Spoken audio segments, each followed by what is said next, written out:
ನಿರ್ಮತ್ಯೋಗ್ರಭವಾರ್ಣವೇ ನಿಜಮನೋಭೀಷ್ಟಂ ದಿಶಾಮೀತಿ ಯಃ ಸಮ್ಯಕ್ ಜ್ಞಾಪಯಿತುಂ ಕರೇಣ ವಿಲಸನ್ನಮಂಥಾನಮನ್ಯೇನ ಚ ರಮ್ಯಂ ಧಾಮ ತದನ್ಮಹೇಶರಜತಗ್ರಾಮಶ್ರಿಯೋಲಂಕೃತಿ ಕರ್ಮಂದೀಶ್ವರಭಕ್ತಿಬಂಧನವಶಃ ಪ್ರೀತೋಸ್ತು ಕೃಷ್ಣಪ್ರಭುಃ. ನಮಸ್ತೆ ಪ್ರಾಣೇಶ ಪ್ರಣತ ವಿಭವಾಯಾವನಿಮಗಾಃ ನಮಃ ಸ್ವಾಮಿನ್ ರಾಮಪ್ರಿಯತಮಃ ಗುರುಗುಣ ನಮಸ್ತುಭ್ಯಂ ಭೀಮಪ್ರಬಲತಮ ಕೃಷ್ಣೇಷ್ಟ ಭಗವನ್ ನಮಃ ಶ್ರೀಮನ್ಮಧ್ವ ಪ್ರದಿಶ ಸುದರ್ಶನ್ನೋ ಜಯ ಜಯ. ತಪೋ ವಿದ್ಯಾ ವಿರಕ್ತ್ಯಾದಿ ಸದ್ಗುಣೌಘಾಕರಾನಹಂ ವಾದಿರಾಜಗುರೂನ್ ವಂದೇ ಹಯಗ್ರೀವದಯಾಶ್ರಯಾನ್. ಮೂಕೋಪಿ ಯತ್ಪ್ರಸಾದೇನ ಮುಕುಂದಶಯನಾಯತೆ ರಾಧರಾಧಾಯತೆ ರಿಕ್ತೋ ರಾಘವೇಂದ್ರಂ ತಮಾಶ್ರಯೇ. ತಪಸ್ವಾಧ್ಯಾಯ ಶುಶ್ರೂಷಾ ಕೃಷ್ಣಪೂಜಾರತಂ ಮುನಿಂ ವಿಶ್ವೇಶಮಿಷ್ಟದಂ ವಂದೇ ಪರಿವ್ರಾಟ ಚಕ್ರವರ್ತಿನಂ. ನಾರಾಯಣಂ ನಮಸ್ಕೃತ್ಯ ನರಂ ಚೈವ ನರೋತ್ತಮಂ ದೇವೀಂ ಸರಸ್ವತೀಂ ವ್ಯಾಸಂ ತತೋ ಜಯಮುದೀರಯೇ. ವಂದೇ ವೃಂದಾವನಾಸೀನಂ ಇಂದಿರಾನಂದಮಂದಿರಂ ಉಪೇಂದ್ರಂ ಸಾಂದ್ರಕಾರುಣ್ಯಂ ಪರಾನಂದಂ ಪರಾತ್ಪರಂ. ಶ್ರೀ ಗುರುಭ್ಯೋ ನಮಃ. ಹರಿ ಓಂ.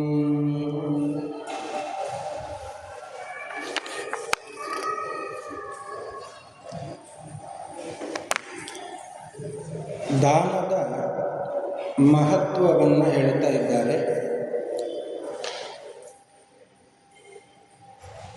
ಉತ್ತಮವಾದ ದಾನ ಯಾವುದು ಅಂದರೆ ಬ್ರಹ್ಮಜ್ಞಾನಿಗೆ ಕೊಡುವಂತಹ ದಾನ. ಅದು ಕೂಡ ಯಾವ ಅಪೇಕ್ಷೆ ಕೂಡ ಇರಬಾರದು.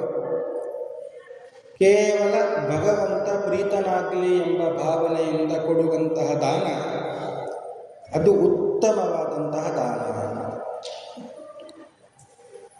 ಅಪೇಕ್ಷೆಯನ್ನು ಇಟ್ಟುಕೊಂಡು ದಾನ ಮಾಡಿದರೆ ಅದು ಮಧ್ಯಮ ಅಂತ. ದುಷ್ಟರಿಗೆ ದಾನವನ್ನು ಮಾಡಿದರೆ ಅದು ಅಧಮ ದಾನ ಅಂತ ಕರೆಸಿಕೊಳ್ಳಲ್ಪಡುತ್ತದೆ. ಹಾಗೆಯೇ ಸ್ವಾರ್ಥವನ್ನು ಬಿಟ್ಟು ಪರಾರ್ಥಕ್ಕಾಗಿ ಮಾಡಿದ ದಾನ, ಕೆಲವೊಂದು ಕಾರ್ಯಗಳು,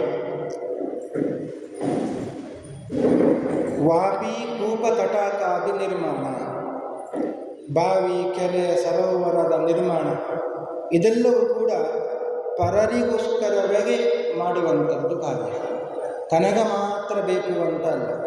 ಅಂತಹ ಕಾರ್ಯ ಮಾಡಿದರೆ ಉತ್ತಮವಾದಂತಹ ಲೋಕ ಪ್ರಾಪ್ತಿಯಾಗ್ತದೆ. ಈ ವಿಷಯದಲ್ಲಿ ಒಂದು ಆಖ್ಯಾನವನ್ನು ಹೇಳುತ್ತೇನೆ ಅಂತ ಸನಕರು ನಾರದರಿಗೆ ಒಂದು ಆಖ್ಯಾನವನ್ನು ಹೇಳುತ್ತಾ ಇದ್ದಾರೆ, ಉಪಾಖ್ಯಾನವನ್ನು. ಭಗೀರಥ ಅಂತ ನಮಗೆ ಗೊತ್ತಿದೆ, ರಾಜ. ಗಂಗೆಯನ್ನೇ ನಮಗೆ ಸಿಗುವ ಹಾಗೆ ಮಾಡಿದಂತಹ ಪುಣ್ಯಾತ್ಮ. ಆದ್ದರಿಂದಲೇ ಗಂಗೆಗೆ ಕೂಡ ಭಾಗೀರಥಿ ಅಂತ ಹೆಸರು ಬಂದಿರುವಂಥದ್ದು. ಅಂತಹ ಭಗೀರಥ ರಾಜ ಬಹಳ ಚೆನ್ನಾಗಿ ರಾಜ್ಯ ಪರಿಪಾಲನೆಯನ್ನು ಮಾಡುತ್ತಾ ಇದ್ದ. ಅವನ ಒಂದು ಆಚಾರ ವಿಚಾರವನ್ನು ನೋಡಿದಂತಹ ಯಮಧರ್ಮರಾಜ ಅವನೇ ಭೂಲೋಕಕ್ಕೆ ಬಂದ ಅಂತ, ಭಗೀರಥ ರಾಜನನ್ನು ನೋಡಬೇಕು ಅಂತ. ಆದರ ಉಪಚಾರವನ್ನೆಲ್ಲ ಮಾಡಿದ. ಭಗೀರಥ ರಾಜ. ಅದರಿಂದಲೇ ಯಮಧರ್ಮರಾಜ ಬಹಳ ಸಂತೋಷಪಟ್ಟ.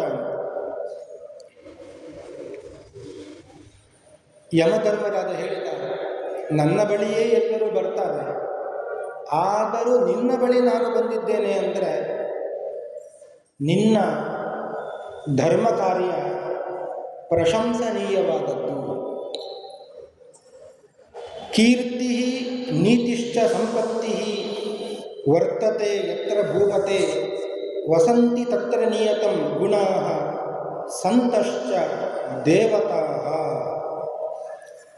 ಎಲ್ಲಿ ಕೀರ್ತಿ, ನೀತಿ, ಐಶ್ವರ್ಯ, ಸದ್ಗುಣಗಳು ಇರುತ್ತಾವೋ ಅಲ್ಲಿ ದೇವತೆಗಳ ಸನ್ನಿಧಾನ ಇರುತ್ತದೆ.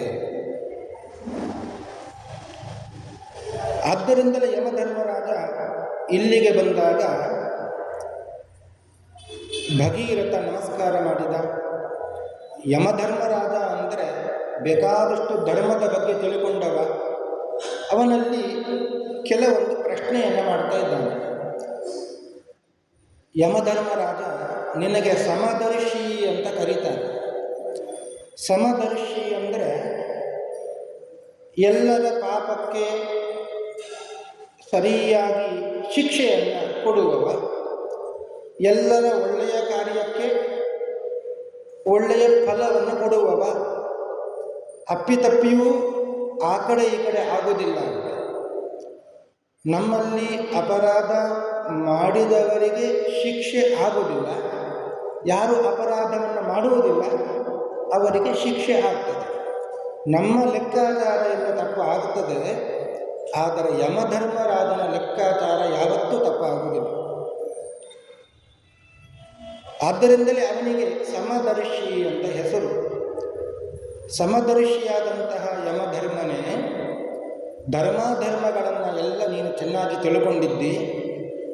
ಧರ್ಮವನ್ನು ಮಾಡಿದವರಿಗೆ ಎಂತಹ ಲೋಕ ಪ್ರಾಪ್ತಿಯಾಗ್ತದೆ, ಅಧರ್ಮವನ್ನು ಮಾಡಿದವರಿಗೆ ಎಂತಹ ನರಕ ಪ್ರಾಪ್ತಿಯಾಗ್ತದೆ, ಇದೆಲ್ಲವನ್ನು ಕೇಳಬೇಕು ಅಂತ ಬಹಳ ಆಸೆಯಾಗಿದೆ.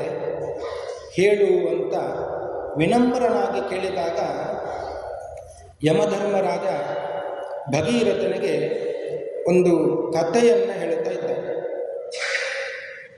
ಮೊದಲಿಗೆ ಈ ಧರ್ಮಾಚರಣೆಯಿಂದ ಬರುವಂತಹ ಪುಣ್ಯ ಏನು ಅಂತ ಅದನ್ನು ನಿರೂಪಣೆ ಮಾಡ್ತಾ ಇದ್ದಾನೆ. ದಾನವನ್ನು ಮಾಡಬೇಕು. ಯಾರಿಗೆ ಮಾಡಬೇಕು? ಒಳ್ಳೆಯ ಜ್ಞಾನಿಗಳಿಗೆ ದಾನವನ್ನು ಮಾಡಬೇಕು. ಆ ದಾನ ಅಕ್ಷಯ ಫಲವನ್ನು ಕೊಡುತ್ತದೆ.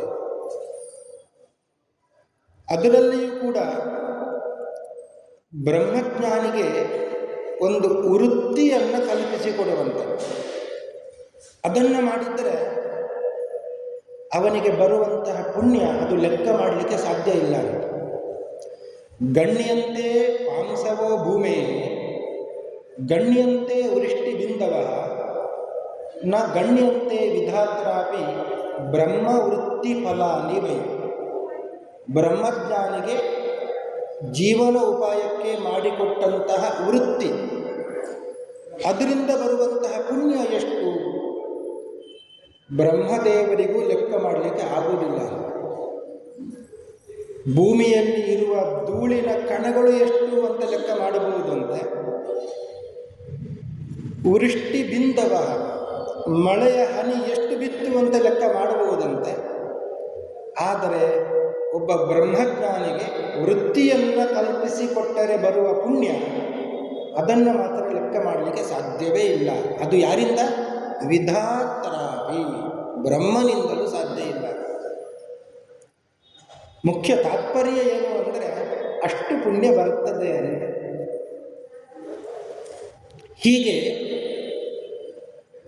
ಪರರಿಗೋಸ್ಕರ, ಲೋಕೋಪಕಾರಕ್ಕೋಸ್ಕರ ಕೆರೆ ಬಾವಿ ಮುಂತಾದದನ್ನು ನಿರ್ಮಾಣ ಮಾಡಿದ್ದರೆ ಅದಕ್ಕೆ ಬರುವ ಪುಣ್ಯವು ಕೂಡ ಲೆಕ್ಕಕ್ಕೆ ಸಿಗದದ್ದ ಪುಣ್ಯ ಅಂತ. ಇದರ ಬಗ್ಗೆ ಒಂದು ಆಖ್ಯಾನವನ್ನು ನಾನು ಹೇಳುತ್ತೇನೆ ಅಂತ ಯಮಧರ್ಮರಾಜ ಭಗೀರಥನಿಗೆ ಹೇಳ್ತಾ ಇದ್ದಾರೆ. ವೀರಭದ್ರ ಅಂತ ಒಬ್ಬ ರಾಜ ಇದ್ದ. ವೀರಭದ್ರ ಅಂತ ಒಬ್ಬ ರಾಜ, ಬಹಳ ವಿದ್ಯಾವಂತ. ಅಧಿಕಾರ, ಕೇವಲ ಅಧಿಕಾರ ಪಡ್ಕೊಳ್ತಾ ಇದ್ದಿಲ್ಲ. ಅವರಿಗೆ ವಿದ್ಯೆಯ ಅಭ್ಯಾಸವೂ ಆಗಿರುತ್ತದೆ ಮತ್ತು ಶಸ್ತ್ರದ ಅಭ್ಯಾಸವೂ ಆಗಿರುತ್ತದೆ. ಶಾಸ್ತ್ರ ಮತ್ತು ಶಸ್ತ್ರ ಇದು ಎರಡೂ ಅಭ್ಯಾಸ ಆಗಿದ್ದರೆ ಮಾತ್ರ ಅವರಿಗೆ ಅಧಿಕಾರ ಸಿಗುವಂಥದ್ದು. ಇಲ್ಲದೇ ಇದ್ದರೆ ಸಿಂಹಾಸನ ಸಿಗುತ್ತಾ ಇದ್ದಿಲ್ಲ. ಅಂತಹ ವೀರಭದ್ರ ರಾಜ ಬಹಳ ಧರ್ಮಿಷ್ಠನಾಗಿದ್ದ. ಅವನಿಗೆ ಸರಿಯಾಗಿ ಪತ್ನಿಯೂ ಸಿಕ್ಕಿದ್ಲವಂತೆ, ಚಂಪಕ ಮಂಜರಿ ಅಂತ ಅವಳ ಹೆಸರು.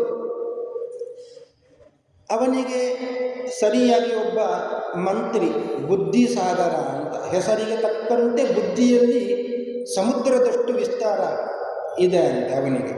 ಆದ್ದರಿಂದಲೇ ಅವನಿಗೆ ಹೆಸರೇ ಬುದ್ಧಿಸಾಗರ ಅಂತ. ಧರ್ಮದ ಬಗ್ಗೆ ಸಂಶಯ ಬಂದಾಗ ಅಥವಾ ಏನಾದರೂ ಪ್ರಾಯಶ್ಚಿತ್ತವನ್ನು ಕೇಳಲಿಕ್ಕೆ ಬಂದಾಗ ಅವರು ಮನಸ್ಸಿಗೆ ತೋಚಿದ ಹಾಗೆ ಅದಕ್ಕೆ ನಿರ್ಣಯವನ್ನು ಕೊಡ್ತಾ ಇದ್ದಿಲ್ಲ. ಧರ್ಮಶಾಸ್ತ್ರ ಏನು ಹೇಳುತ್ತದೆ ಅದಕ್ಕೆ ಸರಿಯಾಗಿ ನಿರ್ಣಯವನ್ನು ಕೊಡ್ತಾ ಇದ್ದರು. ಇಲ್ಲದೆ ಹೋದರೆ ಏನಾಗ್ತದೆ, ಮನಸ್ಸಿಗೆ ಬಂದ ಹಾಗೆ ನಿರ್ಣಯವನ್ನು ಕೊಟ್ಟರೆ ಏನಾಗುತ್ತದೆ ಅಂತ ನಾರದ ಪುರಾಣ ಹೇಳ್ತಾ ಇದೆ.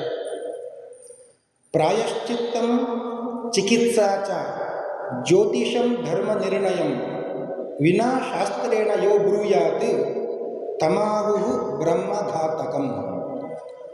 ಬ್ರಹ್ಮಹತ್ಯೆ ಮಾಡಿದ ದೋಷ ಬರ್ತದೆ ಅಂತ ಸರಿಯಾಗಿ ಅಧ್ಯಯನವನ್ನು ಮಾಡದೆ ಅದಕ್ಕೆ ಪ್ರಾಯಶ್ಚಿತ್ತವನ್ನು ಹೇಳಿದೆ.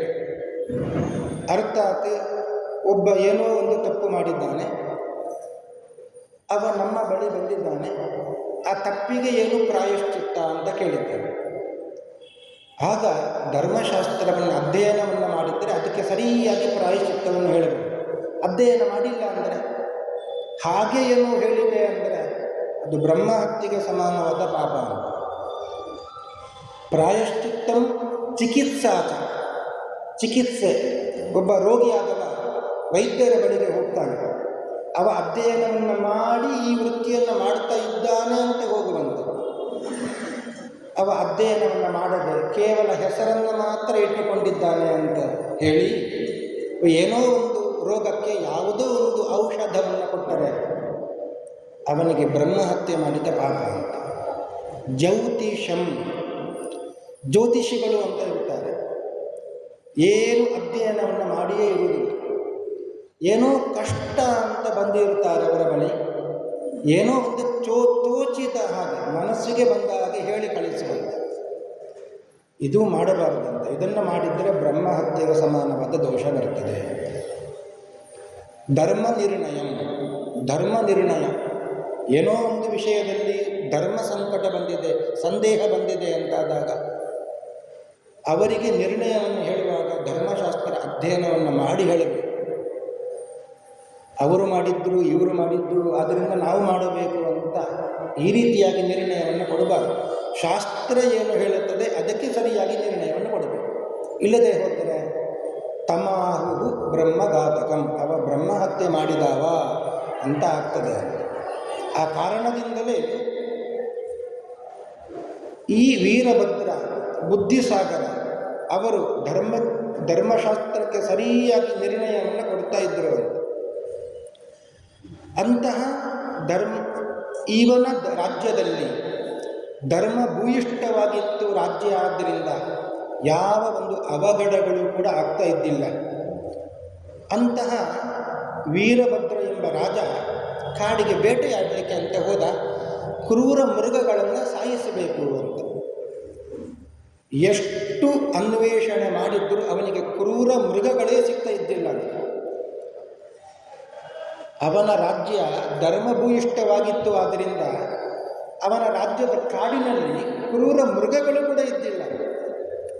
ಹಾಗಾದರೆ ಅವನ ರಾಜ್ಯ ಪರಿಪಾಲನೆ ಎಷ್ಟು ಮಟ್ಟಿಗೆ ಇತ್ತು. ಆದರೂ ಅನ್ವೇಷಣೆಯನ್ನು ಮಾಡಿಕೊಂಡು ಹೋದ ಸ್ವಲ್ಪ ಬಾಯಾರಿಕೆ ಆಯಿತು, ಆಯಾಸ ಆಯಿತು, ಬಾಯಾರಿಕೆ ಆಯಿತು. ನೀರು ಕುಡಿಬೇಕು ಅಂತ ಅನ್ನಿಸಿತು ಅವನಿಗೆ. ಮಂತ್ರಿಗೂ ಕೂಡ ನೀರು ಕುಡಿಬೇಕು ಅಂತ ಅನ್ನಿಸಿತು. ಎಲ್ಲಿ ನೋಡಿದರಲ್ಲಿ ನೀರಿಲ್ಲ.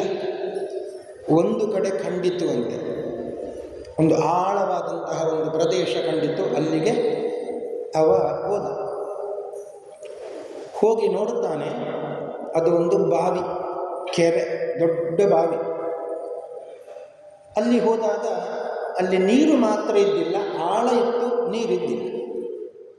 ಬಹಳ ಬೇಸರ ಆಯಿತು. ಇಷ್ಟು ದೊಡ್ಡ ಬಾವಿ ಇದೆ, ಇಲ್ಲಿ ಬೇಕು ಅಂದಾಗ ನೀರಿಲ್ಲ. ಸ್ವಲ್ಪ ಹೊತ್ತು ಯೋಚನೆ ಮಾಡಿದ, ಸ್ವಲ್ಪ ಕೈಯಿಂದ ಅಗೆಯೋಣ ನೋಡೋಣ ಅಂತ. ಸ್ವಲ್ಪ ಕೈಯಿಂದ ಮಣ್ಣನ್ನು ತೆಗೆದ. ಏನೋ ನೀರಿದ್ದಾಗೆ ಅನುಭವಕ್ಕೆ ಬಂತು. ತನ್ನ ಬಿಲ್ಲು ಬಾಣಗಳಿಂದ ಉಪಯೋಗಿಸಿಕೊಂಡು ಇನ್ನಷ್ಟು ಅಗೆದ. ಶುದ್ಧವಾದಂತಹ ನೀರು ಸಿಕ್ಕಿತು ಅವನಿಗೆ. ಅದನ್ನು ಕುಡಿದ ಅಂತ ಮಂತ್ರಿಗೂ ಕೊಟ್ಟ. ಬಹಳ ಖುಷಿಯಾಯಿತು ಅವರಿಗೆ. ಇನ್ನು ಕುಡಿಯೋಣ ಅಂದರೆ ಅಲ್ಲಿ ನೀರಿಲ್ಲ. ಚತುರನಾದಂತಹ ಮಂತ್ರಿ ಬುದ್ಧಿಸಾಗರ ಹೇಳಿದ, ರಾಜ, ಸ್ವಲ್ಪ ಅಗೆದ ಮಾತ್ರಕ್ಕೆ ಇಲ್ಲಿ ನೀರು ಬಂದಿದೆ ಅಂದರೆ ಇನ್ನಷ್ಟು ಅಗೆದರೆ ನೀರು ಖಂಡಿತವಾಗಿ ಸಿಗುತ್ತದೆ. ಆದ್ದರಿಂದ ನಾನು ಸಣ್ಣವ ಆದರೂ ರಾಜ ನಿನಗೆ ಹೇಳ್ತೇನೆ, ಇದನ್ನು ಅಗೆದು ದೊಡ್ಡ ಬಾವಿಯನ್ನು ಮಾಡಿದರೆ ಎಲ್ಲರಿಗೂ ಉಪಕಾರ ಆದೀತು ಅಂತ ವಿನಮ್ರನಾಗಿ ಹೇಳಿದ್ದಾನೆ. ರಾಜನು ಒಪ್ಪಿಕೊಂಡ. ಹೌದಾ, ಸರಿ ಅಂತ ಆ ಕ್ಷಣದಲ್ಲಿಯೇ ಆಜ್ಞೆ ಮಾಡಿದ. ಒಂದು ದೊಡ್ಡ ಬಾವಿ, ಕೆರೆ ನಿರ್ಮಾಣ ಆಯಿತು. ಕಲ್ಲನ್ನು ಕಟ್ಟಿದ, ಇಳಿಲಿಕ್ಕೆ ಏರಲಿಕ್ಕೆ ಮೆಟ್ಟಲನ್ನು ಇಟ್ಟ. ಎಲ್ಲರಿಗೂ ಸಂತೋಷ ಆಯಿತು. ದಾರಿಕಾರರಿಗೆ, ದಾರಿಯಲ್ಲಿ ಯಾರೆಲ್ಲ ಹೋಗ್ತಾರೆ, ಯಾರೆಲ್ಲ ಬರ್ತಾರೆ, ಅವರಿಗೆ ನೀರನ್ನು ಕುಡಿಯುವ ಅವಕಾಶ. ಅಲ್ಲಿ ಇರುವಂತಹ ಪಶು ಪ್ರಾಣಿ ಪಕ್ಷಿಗಳಿಗೆ ಎಲ್ಲರಿಗೂ ಕೂಡ ನೀರು ಸಿಕ್ಕಿತು. ಎಲ್ಲರಿಗೂ ಕೂಡ ಬಹಳ ಸಂತೋಷ ಆಯಿತು. ಸ್ವಲ್ಪ ಕಾಲದಲ್ಲಿ ಈ ಬುದ್ಧಿಸಾಗರ ಮಂತ್ರಿ ಮರಣವನ್ನು ಹೊಂದಿದ. ಯಮಲೋಕಕ್ಕೆ ಹೋದ. ಯಮನ ಎದುರುಗಡೆ ಬಂದಾಗ ಚಿತ್ರಗುಪ್ತನನ್ನು ಯಮ ಕರೆದ. ಇವ ಬಂದಿದ್ದಾನೆ, ಇವನ ಲೆಕ್ಕವನ್ನು ಕೊಡು. ಇವ ಮಾಡಿದ ದಾನ ಧರ್ಮ ಕರ್ಮ ಏನಿದೆ ಇದರ ಲೆಕ್ಕವನ್ನು ಕೊಡು ಅಂತ ಹೇಳಿದಾಗ ಚಿತ್ರಗುಪ್ತ ಹೇಳಿದ, ಈ ಮಂತ್ರಿ ಸ್ವಯಂ ಧರ್ಮ ಕಾರ್ಯ ಮಾಡುತ್ತಾ ಇದ್ದ. ಅಷ್ಟು ಮಾತ್ರ ಅಲ್ಲ, ತನ್ನ ರಾಜನಿಗೆ ಧರ್ಮ ಕಾರ್ಯವನ್ನು ಮಾಡಲಿಕ್ಕೆ ಕೂಡ ಹೇಳ್ತಾ ಇದ್ದ, ಪ್ರೇರೇಪಣೆ ಮಾಡ್ತಾ ಇದ್ದ. ಇವನ ಪುಣ್ಯ ಬಹಳಷ್ಟು ಇದೆ. ಸರಿ, ಹಾಗಾದರೆ ಸ್ವರ್ಗಕ್ಕೆ ಹೋಗುವ ವಿಮಾನವನ್ನು ತಯಾರು ಮಾಡಿ ಅಂತ ಹೇಳಿದ. ವಿಮಾನದಲ್ಲಿ ಕೂಡಿಸಿದ. ಸ್ವರ್ಗಕ್ಕೆ ಹೋಗುವ ವಿಮಾನದಲ್ಲಿ ಅವನನ್ನು ಕೂಡಿಸಿದ್ದಾನೆ. ಧರ್ಮ ವಿಮಾನದಲ್ಲಿ ಅವ ಕೂತಿದ್ದಾನೆ. ಇನ್ನು ಸ್ವಲ್ಪ ಸಮಯದಲ್ಲಿ ವೀರಭದ್ರ ರಾಜನೂ ಕೂಡ ಮರಣವನ್ನು ಹೊಂದಿ ಮೇಲಕ್ಕೆ ಬಂದ. ಯಮಧರ್ಮರಾದ ಚಿತ್ರಗುಪ್ತನನ್ನು ಕರೆದು ಇವನ ಬಗ್ಗೆ ಕೂಡ ಕೇಳಿದ. ಇವ ಮಾಡಿದ ದಾನ ಧರ್ಮ ಕರ್ಮ ಏನಿದೆ ಹೇಳು ಅಂತ. ಆಗ ಚಿತ್ರಗುಪ್ತ ಹೇಳ್ತಾನೆ, ಇವ ಬಹಳಷ್ಟು ಧರ್ಮ ಕಾರ್ಯವನ್ನು ಮಾಡಿದ್ದಾನೆ. ಅದರಲ್ಲಿಯೂ ಕೂಡ ಒಂದು ದೊಡ್ಡ ಕೆರೆ ನಿರ್ಮಾಣ ಮಾಡಿದ್ದಾನೆ. ಆ ಕೆರೆಯಲ್ಲಿ ಬೇಕಾದಷ್ಟು ನೀರು ಇದೆ. ಆ ನೀರಿನಿಂದ ಎಷ್ಟೋ ಪ್ರಾಣಿಗಳು, ಪಶು ಪಕ್ಷಿಗಳು, ಮನುಷ್ಯರು ಅದನ್ನು ನೀರನ್ನು ಕುಡಿದು ಸಂತೋಷ ಪಡ್ತಾ ಇದ್ದಾರೆ. ಇವ ಮಾಡಿದ ಪುಣ್ಯಕ್ಕೆ ಲೆಕ್ಕವೇ ಇಲ್ಲ ಅಂತ ಚಿತ್ರಗುಪ್ತ ಹೇಳಿದಾಗ, ಹಾಗಾದರೆ ಇವನನ್ನು ಕೂಡ ಆ ಧರ್ಮ ವಿಮಾನದಲ್ಲಿ ಕೂಡಿಸುವಂತೆ. ಇಬ್ಬರು ಕೂತಿದ್ದಾರೆ. ಅಕ್ಕಪಕ್ಕದಲ್ಲಿ ಯಾರಿದ್ದಾರೆ ಅಂತ ನೋಡಿದ್ದರು ಇಬ್ಬರು ಕೂಡ. ಅವರಿಬ್ಬರು ಸೇರಿದಾಗ ಬಹಳ ಸಂತೋಷ ಆಯಿತು, ರಾಜ ಮತ್ತು ಮಂತ್ರಿ. ಇನ್ನೂ ಯಾರು ಇದ್ದಾರೆ ಅಂತ ನೋಡ್ತಾರೆ.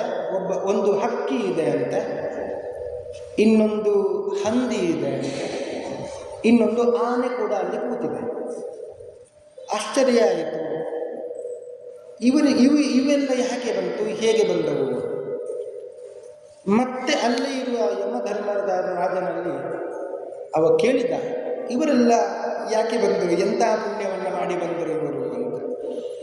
ಅದಕ್ಕೆ ಯಮಧರ್ಮರಾಜ ಹೇಳ್ತಾ ಇದ್ದಾನೆ, ನೀನು ಅಗೆದ ಈ ಬಾವಿ ಅದನ್ನು ಮೊದಲು ಹುಡುಕಿದ್ದು ಯಾರು ಅಂದರೆ ಈ ಒಂದು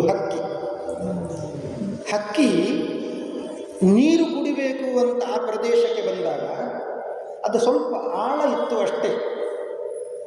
ತನ್ನ ಕೊಕ್ಕಿನಿಂದ ಅದನ್ನು ಒಂದು 2 ಅಂಗುಲದಷ್ಟು ಮಣ್ಣು ತೆಗೀತು ಅಂತೆ.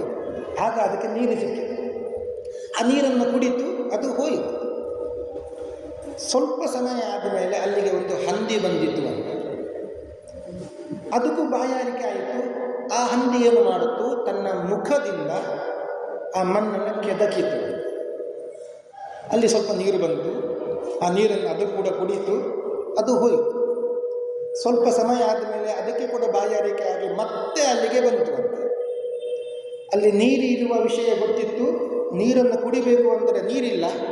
ಮತ್ತೆ ಮುಖದಿಂದ ಇನ್ನಷ್ಟು ಕೆದಕಿ ಹೊಂಡವನ್ನು ಮಾಡಿತ್ತು, ಅಲ್ಲಿ ನೀರು ಸಿಕ್ಕಿತು, ಅದನ್ನು ಕುಡಿದು ಹೋಯಿತು ಅದು. ನಂತರದಲ್ಲಿ ಅಲ್ಲಿಗೆ ಬಂದಿದ್ದು ಆನೆ. ಆನೆ ಬಂದಿದ್ದೇ ತಡ, ಅಲ್ಲಿ ನೀರು ಇರುವ ಪ್ರದೇಶ ಅಂತ ಅದಕ್ಕೆ ಗೊತ್ತಾಯಿತು. ಅದು ತನ್ನ ಕೋರೆ ದಾಡಗಳಿಂದ ಮತ್ತಷ್ಟು ಅದನ್ನು ತೆಗೆದು ಅಲ್ಲಿ ನೀರು ಸಿಕ್ಕಿತು. ಆ ನೀರಲ್ಲಿ ಆಟವನ್ನು ಆಡಿತು, ನೀರನ್ನು ಕುಡಿತು, ಎಲ್ಲವೂ ಆಯಿತು. ನಂತರದಲ್ಲಿ ಅದು ಬೇಸಿಗೆ ಕಾಲದಲ್ಲಿ ಅಷ್ಟು ನೀರು ಅಲ್ಲಿ ಇರ್ತಾ ಇದ್ದಿಲ್ಲ, ಎಲ್ಲ ಮುಚ್ಚಿ ಹೋಗಿತ್ತು. ಆಗ ಬಂದವನೇ ಬುದ್ಧಿಸಾಗರನ ಒಟ್ಟಿಗೆ ಬಂದವನೇ ಈ ವೀರಭದ್ರ ರಾಜ. ಅವನು ಅದನ್ನು ಮತ್ತೆ ಅಗೆಸಿದ, ಪುಣ್ಯ ಸಂಪಾದನೆ ಮಾಡಿಕೊಂಡ. ನೀರು ಎಲ್ಲರಿಗೂ ಕೂಡ ಉಪಕಾರ ಆಯಿತು. ಯಮಧರ್ಮರಾಜ ಹೇಳಿದ, ನೀನು ಕೊನೆಗೆ ಇದನ್ನು ಕಟ್ಟಿದವ, ದೊಡ್ಡ ಕೆರೆಯನ್ನು ನಿರ್ಮಾಣ ಮಾಡಿದ್ದಿ. ಆದರೆ ಇದಕ್ಕಿಂತ ಮುಂಚಿತವಾಗಿ ಇದಕ್ಕೆ ಕಾರಣ ಒಂದು ಹಕ್ಕಿ, ಅದಕ್ಕೆ ಕೂಡ ಸ್ವರ್ಗ. ಇನ್ನೊಂದು ಹಂದಿ, ಅದಕ್ಕೂ ಕೂಡ ಸ್ವರ್ಗ. ಇನ್ನೊಂದು ಆನೆ, ಅದೂ ಕೂಡ ನಿಮ್ಮ ಒಟ್ಟಿಗೆ ಸ್ವರ್ಗಕ್ಕೆ ಬರ್ತದೆ ಅಂತ ಹೇಳಿದ. ಈ ಕಥೆಯನ್ನು ಯಮಧರ್ಮರಾಜ ಭಗೀರಥನಿಗೆ ಹೇಳ್ತಾ ಇದ್ದಾರೆ. ಇಷ್ಟಾಪೂರ್ತ ಅಂತ ಹೆಸರು ಇದಕ್ಕೆ. ಲೋಕೋದ್ಧಾರಕ್ಕಾಗಿ, ಸಮಾಜಕ್ಕಾಗಿ ಏನು ಕೆಲಸ ಮಾಡುತ್ತೇವೆ ಇದಕ್ಕೆ ಪುಣ್ಯ ಹೆಚ್ಚು. ಯಾಕೆ ಅಂದರೆ ಸ್ವಾರ್ಥವನ್ನು ಬಿಟ್ಟು ಪರಾರ್ಥಕ್ಕಾಗಿ ಕಾರ್ಯ, ಅದಕ್ಕೆ ಹೆಚ್ಚು ಪುಣ್ಯ ಬರ್ತದೆ. ನಾವು ಇಲ್ಲಿ ಇರುವಾಗಲೂ ನಮಗೆ ಪುಣ್ಯ, ಹೋದ ಮೇಲೆ ಸ್ವರ್ಗದಲ್ಲಿಯೂ ಕೂಡ ಅಧಿಕ ಪುಣ್ಯ. ಆದ್ದರಿಂದಲೇ ಇಂತಹ ಕಾರ್ಯವನ್ನು ಮಾಡಬೇಕು. ಇದೇ ಒಂದು ಕಥೆ ನಮಗೆ ಮಹಾಭಾರತದಲ್ಲಿ ಕೂಡ ಸಿಗುತ್ತದೆ. ಇಂದ್ರದ್ಯುಮ್ನ ಅಂತ ಒಬ್ಬ ರಾಜ. ಆ ರಾಜ ಸ್ವರ್ಗಲೋಕದಲ್ಲಿ ಇದ್ದ. ಸ್ವರ್ಗಲೋಕದಲ್ಲಿ ದೇವತೆಗಳ ಒಟ್ಟಿಗೆ ಇದ್ದಾನೆ, ಬಹಳ ಪುಣ್ಯ ಮಾಡಿದವ. ಆ ರಾಜ ಹೀಗೆ ದೇವತೆಗಳ ಒಟ್ಟಿಗೆ ಮಾತನಾಡ್ತಾ ಇರುವಾಗ ದೇವತೆಗಳು ಹೇಳಿದರು, ಇನ್ನೊಂದು 2 ದಿವಸದಲ್ಲಿ ನೀನು ಸ್ವರ್ಗದಿಂದ ಭೂಮಿಗೆ ಹೋಗಬೇಕಾಗ್ತದೆ, ಸ್ವರ್ಗದಿಂದ ಭೂಲೋಕಕ್ಕೆ ಬೀಳುತ್ತಿ ನೀನು ಅಂತ ಹೇಳಿದ್ರು. ಇಂದ್ರದ್ಯುಮ್ನ ಕೈ ಮುಗಿದು ಹೇಳಿದ, ಪುಣ್ಯ ಖಾಲಿಯಾಗಿರಬೇಕು ನನ್ನದು. ಕ್ಷೀಣೇ ಪುಣ್ಯೇ ಮರ್ತ್ಯಲೋಕಂ ವಿಶಂತಿ. ಪುಣ್ಯ ಕ್ಷೀಣ ಅದು ಕೂಡ ಮತ್ತೆ ಭೂಮಿಗೆ ಬರಬೇಕು. ಬೀಳುವುದು ಹೇಗೂ ಬೀಳುತ್ತೇನೆ, ಒಳ್ಳೆಯ ಜಾಗದಲ್ಲಿ ಬೀಳುವ ಹಾಗೆ ಅನುಗ್ರಹ ಮಾಡಿ ಅಂತ ಹೇಳಿದರು. ದೇವತೆಗಳು ಆಯಿತು ಅಂತ ಹೇಳಿದರು. ಬೀಳಿಸಿದ್ದು ಎಲ್ಲಿಗೆ ಬೀಳಿಸಿದ್ದು? ಮಾರ್ಕಂಡೇಯರ ಆಶ್ರಮದಲ್ಲಿ ಬೀಳಿಸಿದ್ದು. ಆದ್ದರಿಂದಲೇ ಈ ಕಥೆಯನ್ನು ಮಾರ್ಕಂಡೇಯರು ಯುಧಿಷ್ಠಿರನಿಗೆ ಹೇಳ್ತಾ ಇದ್ದಾರೆ. ರಾಜನಾದವ ಹೇಗಿರಬೇಕು ಅಂತ ಉಪದೇಶ ಮಾಡ್ತಾ ಇದ್ದಾರೆ. ಮಾರ್ಕಂಡೇಯರ ಬಳಿಯಲ್ಲಿ ಇಂದ್ರದ್ಯುಮ್ನ ರಾಜ ಕೇಳಿದ, ನಾನು ಯಾರು ಗೊತ್ತಾ ನಿಮಗೆ? ನಾನು ಇಂದ್ರದ್ಯುಮ್ನ ರಾಜ, ನನ್ನ ಪರಿಚಯ ನಿಮಗೆ ಏನಾದರೂ ಇದೆಯಾ? ಮಾರ್ಕಂಡೇಯರು ಇಲ್ಲ ಅಂತ ಹೇಳಿ. ಮತ್ತೆ ಹೇಗೆ ನನ್ನ ಪರಿಚಯ ಮಾಡಿಕೊಳ್ಳಬೇಕು ನಾನು? ನೋಡು, ಅಲ್ಲಿ ಒಂದು ಗೂಬೆ ಇದೆ, ಆ ಗೂಬೆಯ ಬಳಿಗೆ ಹೋಗಿ ಕೇಳು, ಅದು ಏನಾದರೂ ನಿನ್ನ ಪರಿಚಯ ಇದೆ ಅಂತ ಹೇಳಬಹುದು. ರಾಜ ಬಂದ, ಗೂಬೆಯ ಬಳಿ ಕೇಳಿದ. ಗೂಬೆ ಹೇಳಿತು, ನನಗೆ ನಿನ್ನ ಪರಿಚಯ ಇಲ್ಲ. ಸರಿ, ಮತ್ತೆ ಯಾರಲ್ಲಿ ಕೇಳಲಿ ನಾನು? ನೋಡು, ಅಲ್ಲಿ ಒಂದು ಬಕ ಪಕ್ಷಿ ಇದೆ, ನನಗಿಂತ ಸ್ವಲ್ಪ ಹೆಚ್ಚಿನ ವಯಸ್ಸಾಗಿದೆ ಅದಕ್ಕೆ ಏನಾದರೂ ಪರಿಚಯ ಇರಬಹುದು. ಸರಿ, ಬಕಪಕ್ಷಿಯ ಬಳಿಗೆ ಹೋದ. ಆ ಬಕಪಕ್ಷಿಯ ಬಳಿ ಕೇಳಿದಾಗ ಅದು ಕೂಡ ಹೇಳಿತು ಅಂತೆ, ನಿನ್ನ ಪರಿಚಯ ನನಗೆ ಇಲ್ಲ. ಸರಿ, ಮತ್ತಾರಲ್ಲಿ ಕೇಳಲಿ ನಾನು? ಒಂದು ಕೆಲಸ ಮಾಡು, ಸ್ವಲ್ಪ ದೂರದಲ್ಲಿ ಒಂದು ದೊಡ್ಡ ಸರೋವರ ಇದೆ. ಆ ಸರೋವರದಲ್ಲಿ ದೀರ್ಘಕಾಲದಿಂದ ವಾಸ ಮಾಡುವಂಥ ಒಂದು ಆಮೆ ಇದೆ. ಆಮೆ ದೀರ್ಘಾಯುಷ್ಯ. ಅದು ನನಗಿಂತಲೂ ಸ್ವಲ್ಪ ಆಯುಷ್ಯ ಪಡೆಕೊಂಡಿರುವಂಥದ್ದು. ಆದ್ದರಿಂದ ನಿನ್ನ ಪರಿಚಯ ಆಮೆಗೆ ಏನಾದರೂ ಇರಬಹುದು, ಹೋಗಿ ಕೇಳು ಅಂತ ಬಕಪಕ್ಷಿ ಹೇಳಿದಾಗ ಆ ಇಂದ್ರದ್ಯುಮ್ನ ರಾಜ ಮತ್ತೆ ಸರೋವರದ ಬಳಿಗೆ ಹೋದ. ಸರೋವರದನ್ನು ನೋಡಿದ. ಅಲ್ಲಿ ಆಮೆ ಮೇಲಕ್ಕೆ ಬಂತು. ನೀರಿನಿಂದ ಮೇಲಕ್ಕೆ ಬಂದಾಗ ಆಮೆಯ ಬಳಿ ಕೇಳುತ್ತಾ ಇದ್ದಾನೆ, ನನ್ನ ಪರಿಚಯ ನಿನಗೆ ಇದೆಯಾ? ಆಮೆ ಆ ಇಂದ್ರದ್ಯುಮ್ನ ರಾಜನನ್ನು ಕೆಳಗಿಂದ ಮೇಲಕ್ಕೆ, ಮೇಲಿನಿಂದ ಕೆಳಗೆ ನೋಡುತ್ತಾ ಇದೆ. ಒಂದು ಕ್ಷಣ ಮಾತ್ರದಲ್ಲಿ ಕಣ್ಣಿನಿಂದ ಧಾರಾಕಾರವಾಗಿ ನೀರು ಇಳಿತಾ ಇದೆ ಅಂತ. ಯಾಕೆ ಅಳುತ್ತಾ ಇದ್ದೀ ಅಂತ ಇಂದ್ರದ್ಯುಮ್ನ ರಾಜ ಕೇಳಿದ. ಇದು ಅಳುವುದಲ್ಲ, ಸಂತೋಷದ ಕಣ್ಣೀರು, ಇದು ಆನಂದ ಬಾಷ್ಪ. ಇದು ಯಾಕೆ ಬಂತು ನಿನಗೆ ಈ ಆನಂದ ಬಾಷ್ಪ ನನ್ನನ್ನು ನೋಡಿದ ಕೂಡಲೇ? ಆಮೆ ಹೇಳಿದ್ದು, ಇಂದ್ರದ್ಯುಮ್ನ ರಾಜ, ನಿನ್ನ ಪರಿಚಯ ಯಾರಿಗೆ ಇಲ್ಲ? ನಿನ್ನ ಅನುಗ್ರಹದಿಂದಲೇ ಇಷ್ಟು ವರ್ಷದಿಂದ ಈ ಸರೋವರದಲ್ಲಿ ನಾನು ವಾಸ ಮಾಡಿಕೊಂಡಿದ್ದೇನೆ. ನಾನು ಮಾತ್ರ ಅಲ್ಲ, ನನ್ನಂತೆ ಎಷ್ಟು ಪ್ರಾಣಿ ಪಕ್ಷಿಗಳು ಇದರ ಉಪಯೋಗವನ್ನು ಪಡ್ಕೊಳ್ಳುತ್ತಾ ಇದ್ದಾರೆ. ನೆರೆ ಕೆರೆಯವರು ಎಲ್ಲ ಬಂದು ಕುಡಿಯುವ ಸಲುವಾಗಿ ನೀರನ್ನು ತೆಗೆದುಕೊಂಡು ಹೋಗ್ತಾ ಇದ್ದಾರೆ. ಅಂತಹ ಉಪಕಾರವನ್ನು ಮಾಡಿ ದೊಡ್ಡ ಸರೋವರವನ್ನು ನಿರ್ಮಾಣ ಮಾಡಿ ನೀನು ಪ್ರಸಿದ್ಧಿಯನ್ನು ಪಡೆದಿದ್ದಿ. ನಿನ್ನ ಕೀರ್ತಿ ಎಲ್ಲ ಕಡೆ ಹಬ್ಬಿದೆ. ಅಂತಹ ನಿನ್ನನ್ನು ನಾನು ನೋಡಿಲ್ಲ ಅಂತ ಹೇಗೆ ಹೇಳಿ? ಅಂತಹ ನಿನ್ನನ್ನು ನೋಡಿದಾಗ ನನಗೆ ಆನಂದ ಸಂತೋಷ ಉಂಟಾಯಿತು. ಆದ್ದರಿಂದ ಇದು ಆನಂದ ಬಾಷ್ಪವಿತ್ತು. ಅಷ್ಟರಲ್ಲಿ ಪುಷ್ಪಕ ವಿಮಾನ ಬಂತು ಅಂತ ದೇವಲೋಕದಿಂದ. ದೇವತೆಗಳೆಲ್ಲ ಬಂದು ಹೇಳಿದರು, ಇಂದ್ರದ್ಯುಮ್ನ ರಾಜ, ನಮ್ಮ ಲೆಕ್ಕಾಚಾರ ಸ್ವಲ್ಪ ತಪ್ಪಿ ಹೋಗಿತ್ತು, ಬಾ ಇದರಲ್ಲಿ ಕೂತುಕೋ, ಮೇಲೆ ಹೋಗೋಣ ಅಂತ ಕರ್ಕೊಂಡು ಹೋದ್ರು. ಬಂದು ನಮ್ಮ ಕೀರ್ತಿ ಎಲ್ಲಿವರೆಗೆ ಇರುತ್ತದೆ ಅಲ್ಲಿ ತನಕ ನಮಗೆ ಸ್ವರ್ಗಲೋಕದಲ್ಲಿ ಸುಖ ಅಂತ. ಆದ್ದರಿಂದಲೇ ಅದು ಪಾಪ ಆಗಲಿ ಪುಣ್ಯ ಆಗಲಿ, ಬಹಳಷ್ಟು ಅನ್ಯಾಯವನ್ನು ಭ್ರಷ್ಟಾಚಾರವನ್ನು ಮಾಡಿ ಕೆಟ್ಟ ಹೆಸರನ್ನು ಪಡ್ಕೊಂಡಿದ್ದರೆ, ನಮ್ಮ ಹೆಸರನ್ನು ಕೆಟ್ಟವ ಅಂತ ಯಾರಾದರೂ ಹೇಳ್ತಾ ಇದ್ದರೆ, ನರಕದಲ್ಲಿ ಬಿದ್ದವ ನರಕದಲ್ಲಿಯೇ ಇರಬೇಕಾಗ್ತದೆ. ಎಲ್ಲಿ ತನಕ ಅಂದರೆ ಅವನ ಬಗ್ಗೆ ಬೇಡವಾದ ಮಾತನ್ನು ಆಡುವವರು ಇರುವ ತನಕ.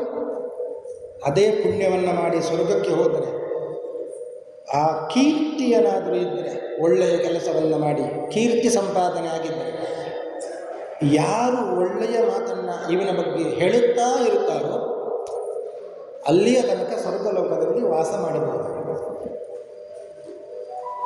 ಇಷ್ಟು ಪುಣ್ಯ ವಾಪಿ ಕೂಪ ತಟಾಕ ನಿರ್ಮಾಣದಿಂದ ನಮಗೆ ಬರ್ತದೆ. ಈ ಕಥೆಯನ್ನು ಯಮಧರ್ಮರಾಜನೇ ಭಗೀರಥನಿಗೆ ಹೇಳಿದ್ದಾನೆ. ಭಗೀರಥನಿಗೆ ಇಷ್ಟು ಹೇಳಿ, ನೀನು ಧರ್ಮವನ್ನು ಮಾಡುತ್ತಾ ಇದ್ದಿ, ಇಲ್ಲ ಅಂತಲ್ಲ, ಇನ್ನಷ್ಟು ಧರ್ಮವನ್ನು ಮಾಡು, ನಿನಗೆ ಅದರಿಂದ ಶ್ರೇಯಸ್ಸೆ ಆಗ್ತದೆ ಅಂತ ಹೇಳಿ ಯಮಧರ್ಮರಾಜ ಅಲ್ಲಿಂದ ಹೋದ. ಸನಕರು ನಾರದರಿಗೆ ಈ ಕಥೆಯನ್ನು ಹೇಳಿದರು.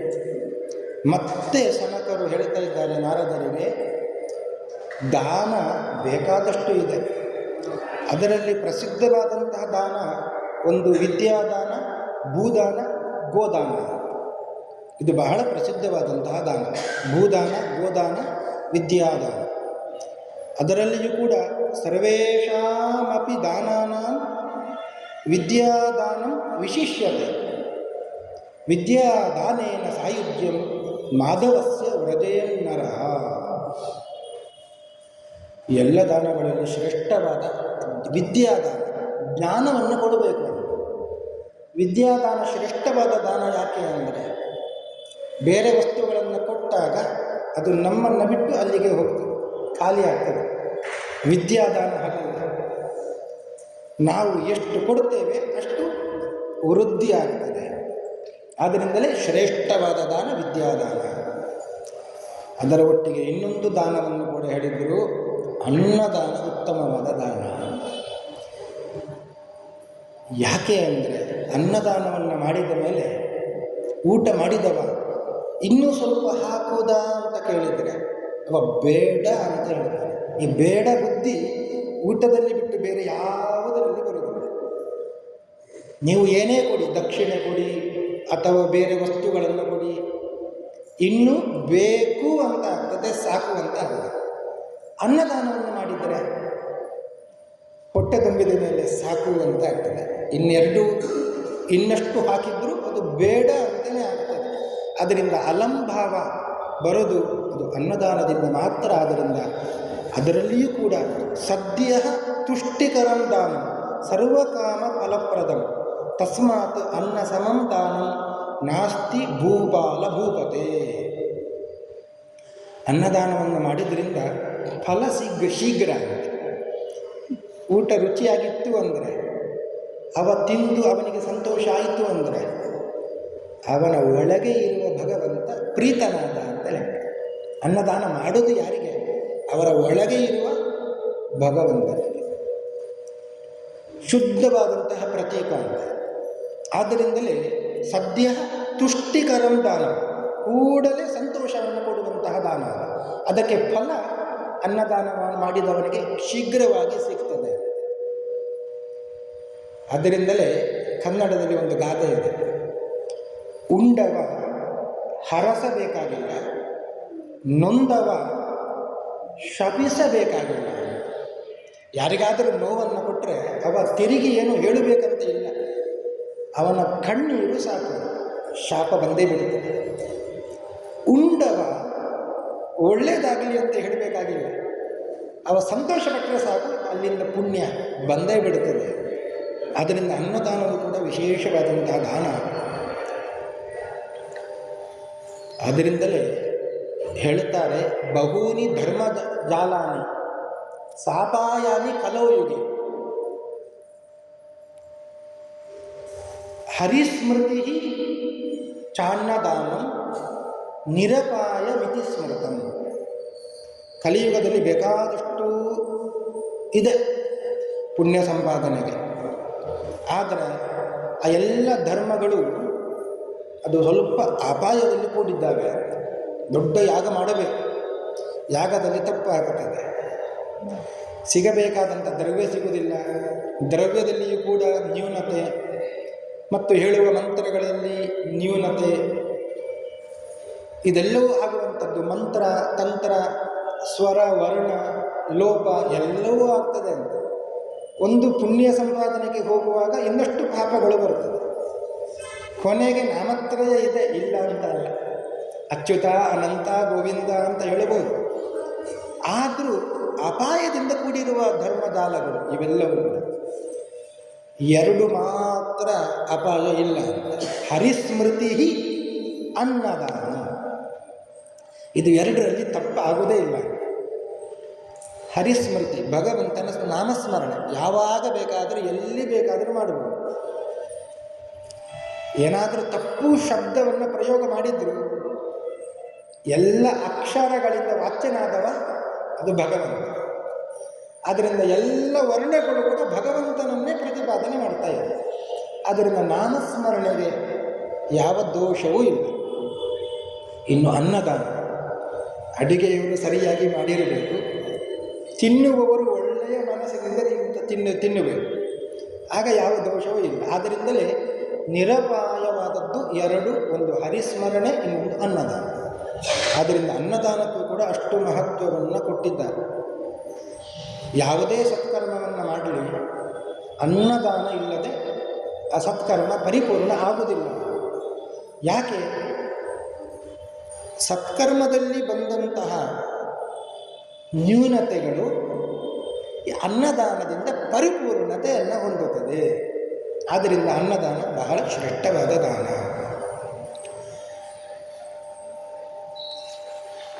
ಹೀಗೆ ದಾನದ ಬಗ್ಗೆ ಎಲ್ಲ ಹೇಳಿದ್ರು. ಇನ್ನೊಂದು ಉಪಾಖ್ಯಾನವನ್ನು ಹೇಳ್ತಾ ಇದ್ದಾರೆ. ಧ್ವಜ ಆರೋಪಣ ವ್ರತ ಅಂತ ಇದೆ. ಇದರಲ್ಲಿ ನಾರದ ಪುರಾಣದಲ್ಲಿ ಈ ರೀತಿಯಾದಂಥ ಉಪಾಖ್ಯಾನಗಳು ಬಹಳಷ್ಟು ಬರ್ತವೆ. ಇನ್ನು ವ್ರತಗಳು, ಬಹಳಷ್ಟು ವ್ರತಗಳನ್ನು ಕೂಡ ಇಲ್ಲಿ ಉಪದೇಶವನ್ನು ಮಾಡ್ತಾರೆ. ಇದರಲ್ಲಿ ಒಂದು ಧ್ವಜಾರೋಪಣ ವ್ರತ ಅಂತ, ಗುಡಿ ಗೋಪುರಗಳಲ್ಲಿ ಧ್ವಜವನ್ನು ಏರಿಸುವಂಥದ್ದು, ಅದು ಒಂದು ವ್ರತ ಅಂತ. ಅದಕ್ಕೂ ಒಂದು ಸಮಯವನ್ನು ಇಲ್ಲಿ ಹೇಳಿದ್ದಾರೆ. ಕಾರ್ತಿಕ ಮಾಸದ ಶುದ್ಧ ಶುಕ್ಲ ಪಕ್ಷದ ದಶಮಿಯ ದಿವಸ ಆ ಧ್ವಜದಲ್ಲಿ ಗರುಡ ಇರಬೇಕು, ಸೂರ್ಯ ಚಂದ್ರರು ಇರಬೇಕು. ಅಂತಹ ಧ್ವಜವನ್ನು ಪೂಜೆಯನ್ನೆಲ್ಲ ಮಾಡಿ ಅದನ್ನು ಏರಿಸಬೇಕು ಅಂತ. ಅಂತಹ ಧ್ವಜವನ್ನು ಯಾವಾಗಲೂ ಗುಡಿ ಗೋಪುರಗಳಲ್ಲಿ ಏರಿಸಿ ಒಬ್ಬ ಸುಮತಿ ಅಂತ ಒಬ್ಬ ರಾಜ, ಅವ ಮುಕ್ತಿಯನ್ನು ಹೊಂದಿದ ಅಂತ. ಆ ರಾಜನ ಕಥೆ ಏನು ಅಂತ ಕೇಳುತ್ತಾ ಇದ್ದಾರೆ ನಾರದ. ಆಗ ಆ ಕಥೆಯನ್ನು ಹೇಳ್ತಾರೆ. ಈ ಸುಮತಿ ಅಂತ ಒಬ್ಬ ಭೂಪತಿ ಇದ್ದ, ದೊಡ್ಡ ರಾಜ. ಅಖಂಡ ಪೃಥ್ವಿಯನ್ನು ಆಳಿದವ. ಅಂತಹ ಒಬ್ಬ ರಾಜ ಸುಮತಿ ಅಂತ. ಅವನ ಹೆಂಡತಿ ಸತ್ಯವತಿ ಅಂತ. ಈ ಸುಮತಿ ಮತ್ತು ಸತ್ಯವತಿ ಇಬ್ಬರು ಕೂಡ ಬಹಳ ಧರ್ಮಿಷ್ಠರು. ಸುಮತಿ ಎಂಬ ರಾಜ ಅವ ಯಾವಾಗಲೂ ದ್ವಾದಶಿಯ ಕಾಲದಲ್ಲಿ ಧ್ವಜವನ್ನು ಆರೋಪಣೆ ಮಾಡ್ತಾ ಇದ್ದಾನೆ ದೇವರ ಗುಡಿಗೆ ಹೋಗಿ. ಈ ಸತ್ಯವತಿ ಎಂಬುವವಳು ಯಾವಾಗಲೂ ದೇವರ ಮುಂದೆ ನೃತ್ಯ ಸೇವೆ, ನರ್ತನವನ್ನು ಮಾಡುತ್ತಾ ಇದ್ದಳು. ಇಷ್ಟು ಪುಣ್ಯ ಸಂಪಾದನೆ ಮಾಡಿದವರು ಅವರನ್ನು ನೋಡುವ ಸಲುವಾಗಿ ಬಂದವರೇ ವಿಭಾಂಡಕರು. ಅವರು ದೊಡ್ಡ ಮುನಿಗಳು. ರಾಮಾಯಣದಲ್ಲಿ ಬರ್ತದೆ ಅವರ ಕಥೆ. ಋಷ್ಯಶೃಂಗರು ಅಂತ ಇದ್ದರು. ಮಳೆ ಎಲ್ಲಿ ಬರುವುದಿಲ್ಲ, ಅವರು ಪ್ರವೇಶ ಮಾಡಿದರೆ ಸಾಕು. ಅಂತಹ ಋಷ್ಯಶೃಂಗ ಮುನಿಗಳ ಪಿತೃಪಾದರು ಈ ವಿಭಾಂಡಕ ಮುನಿಗಳು. ಆ ವಿಭಾಂಡಕ ಮುನಿಗಳು ಬಂದಾಗ ಬಹಳ ವಿನಮ್ರನಾಗಿ ಈ ಸುಮತಿ ಭೂಪಾಲ ಅವರನ್ನು ಕುಳ್ಳಿರಿಸಿ ಸತ್ಕಾರವನ್ನೆಲ್ಲ ಮಾಡಿದ್ದಾರೆ. ಯತ್ರ ಸ್ಯಾನ್ ಮಹತಾಂ ಪ್ರೇಮ ತತ್ರ ಸ್ಯುಃ ಸರ್ವಸಂಪದಃ ತೇಜಃ ಕೀರ್ತಿರ್ಧನಂ ಪುತ್ರಃ ಇತಿ ಪ್ರಾಹುರ್ವಿಪಶ್ಚಿತಃ.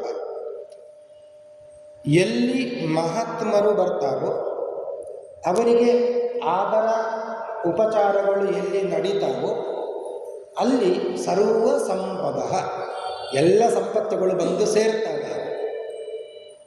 ಇದು ವಿಭಾಂಡಕ ಮುನಿಗಳು ಅವನಿಗೆ ಹೇಳಿದರು.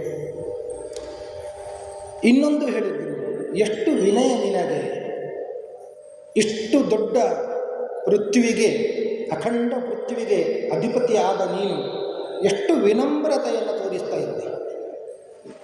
ಧರ್ಮಶ್ಚ ಅರ್ಥಶ್ಚ ಕಾಮಶ್ಚ ಮೋಕ್ಷಶ್ಚ ನೃಪಸಪ್ತಮ ವಿನಯಾತ್ ಲಭತೆ ಸರ್ವಂ ವಿನಯಾತ್ ಕಿಮ್ನ ಸಾಧ್ಯತೆ.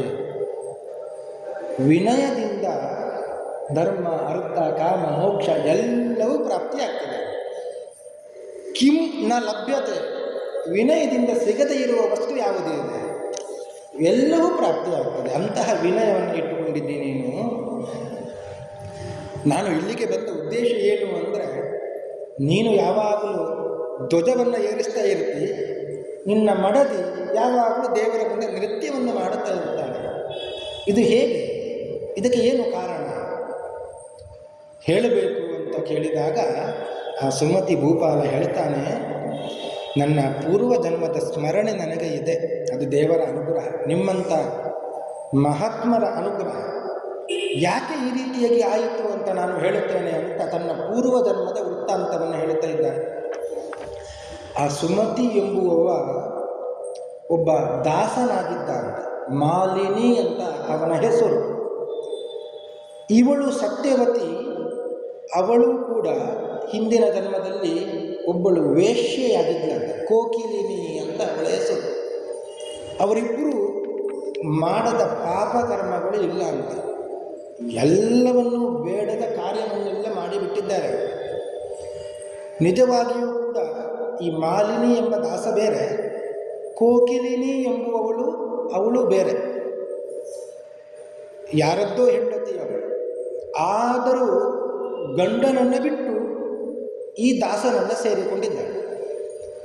ಅವರಿಬ್ಬರು ಒಂದಾಗಲಿಕ್ಕೆ ಜಾಗ ಯಾವುದು ಅಂದರೆ ಅದು ಒಂದು ದೇವಸ್ಥಾನ. ಆ ದೇವಸ್ಥಾನ ಅವನಿಗೆ ಸಿಕ್ಕಿತು.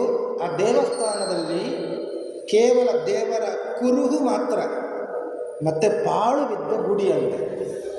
ಅಂತಹ ಗುಡಿಯಲ್ಲಿ ಇವರಿಬ್ಬರು ಸೇರಿದ್ದಾರೆ. ಅಲ್ಲಿ ಹೋಗಿ ದೇವರನ್ನು ಎನಿಸಿಕೊಂಡು ಅಲ್ಲ, ತನಗೆ ಒಂದು ಮನೆ ಬೇಕು ಅಂತ ಹೇಳಿ ಆ ದೇವಸ್ಥಾನದಲ್ಲಿ ಏನೆಲ್ಲ ಕಟ್ಟಡಗಳು ಬೇಕು ತನಗೆ ಮನೆ ರೂಪದಲ್ಲಿ ಮಾಡಿಕೊಂಡ. ಅಲ್ಲಿ ಸುಮಾರು ದಿವಸಗಳ ವಾಸ ಮಾಡಿದ್ದಾರೆ. 30 ವರ್ಷಗಳವರೆಗೆ ಆ ಗುಡಿಯಲ್ಲಿ ವಾಸ ಮಾಡಿದ್ದಾರೆ. ತನ್ನ ಮನೆಗೆ ಬೇಕಾದಷ್ಟು ಧ್ವಜ ಪತಾಕಗಳನ್ನೆಲ್ಲ ಏರಿಸ್ತಾ ಇದ್ದ. ಕೊನೆಯ ಸಮಯ ಬಂತು ಅವರಿಗೆ. ಮದೋನ್ಮತ್ತರಾದರು. ಮಾತ್ರವಲ್ಲ, ಮದ್ಯಪಾನವನ್ನೆಲ್ಲ ಮಾಡಿಕೊಂಡು ದೇವರ ಮುಂದೆಯೇ ಗೊತ್ತಿಲ್ಲದೆ ಕುಣಿಲಿಕ್ಕೆ ಶುರು ಮಾಡಿದ್ರು. ಅಷ್ಟರಲ್ಲಿ ಮರಣವನ್ನು ಕೂಡ ಹೊಂದಿದ್ದರು.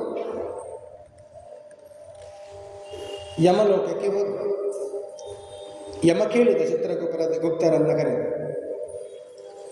ಏನು ಮಾಡಿದ್ದಾರೆ ಇವರು? ಬೇಡವಾದ ಕೆಲಸವನ್ನೆಲ್ಲ ಮಾಡಿದ್ದಾರೆ, ಆದ್ದರಿಂದ ಇವರಿಗೆ ನರಕ ಕೊಡಬೇಕು ಅಂತ.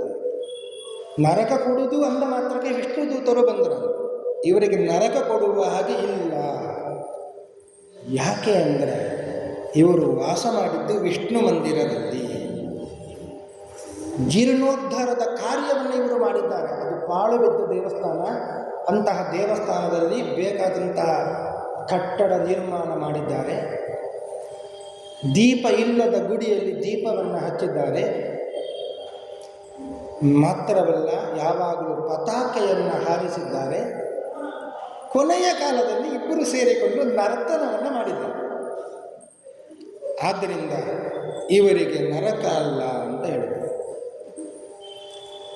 ಆ ಪುಣ್ಯ ಸಂಪಾದನೆಯಿಂದಲೇ ಇವರು ಈಗಿನ ಜನ್ಮದಲ್ಲಿ ಸುಮತಿ ಮತ್ತು ಸತ್ಯವತಿಯಾಗಿ ಬಂದಿದ್ದಾರೆ. ಆ ಕಾರಣದಿಂದಲೇ ಅವರಿಗೆ ಪೂರ್ವ ಜನ್ಮದ ಸ್ಮರಣೆ ಮಾತ್ರವಲ್ಲ, ಇಡೀ ಭೂಮಂಡಲದ ಆಧಿಪತ್ಯ, ನಿತ್ಯ ನಿರಂತರ ದೇವರ ಸೇವೆಯನ್ನು ಮಾಡುವ ಯೋಗ ಭಾಗ್ಯ. ಆ ಸತ್ಯವತಿಯಂತೂ ಯಾವಾಗಲೂ ದೇವರ ಮುಂದೆ ನರ್ತನವನ್ನು, ಸೇವೆಯನ್ನು ಮಾಡುವ ಯೋಗ ಭಾಗ್ಯವನ್ನು ಪಡೆದಿದ್ದಾರೆ. ಈ ಕಥೆಯನ್ನು ಹೇಳಿ ಸನಕರು ಹೇಳ್ತಾರೆ, ಇವರಿಗೆ ಎಷ್ಟು ಒಳ್ಳೆಯ ಜನ್ಮ ಸಿಕ್ಕಿದೆ. ಯಾಕೆ? ಅದು ಗೊತ್ತಿಲ್ಲದೆ ದೇವರ ಸೇವೆಯನ್ನು ಮಾಡಿದರು. ಆದರೂ ಇವರಿಗೆ ಒಳ್ಳೆಯ ಜನ್ಮ ಸಿಕ್ಕಿದೆ.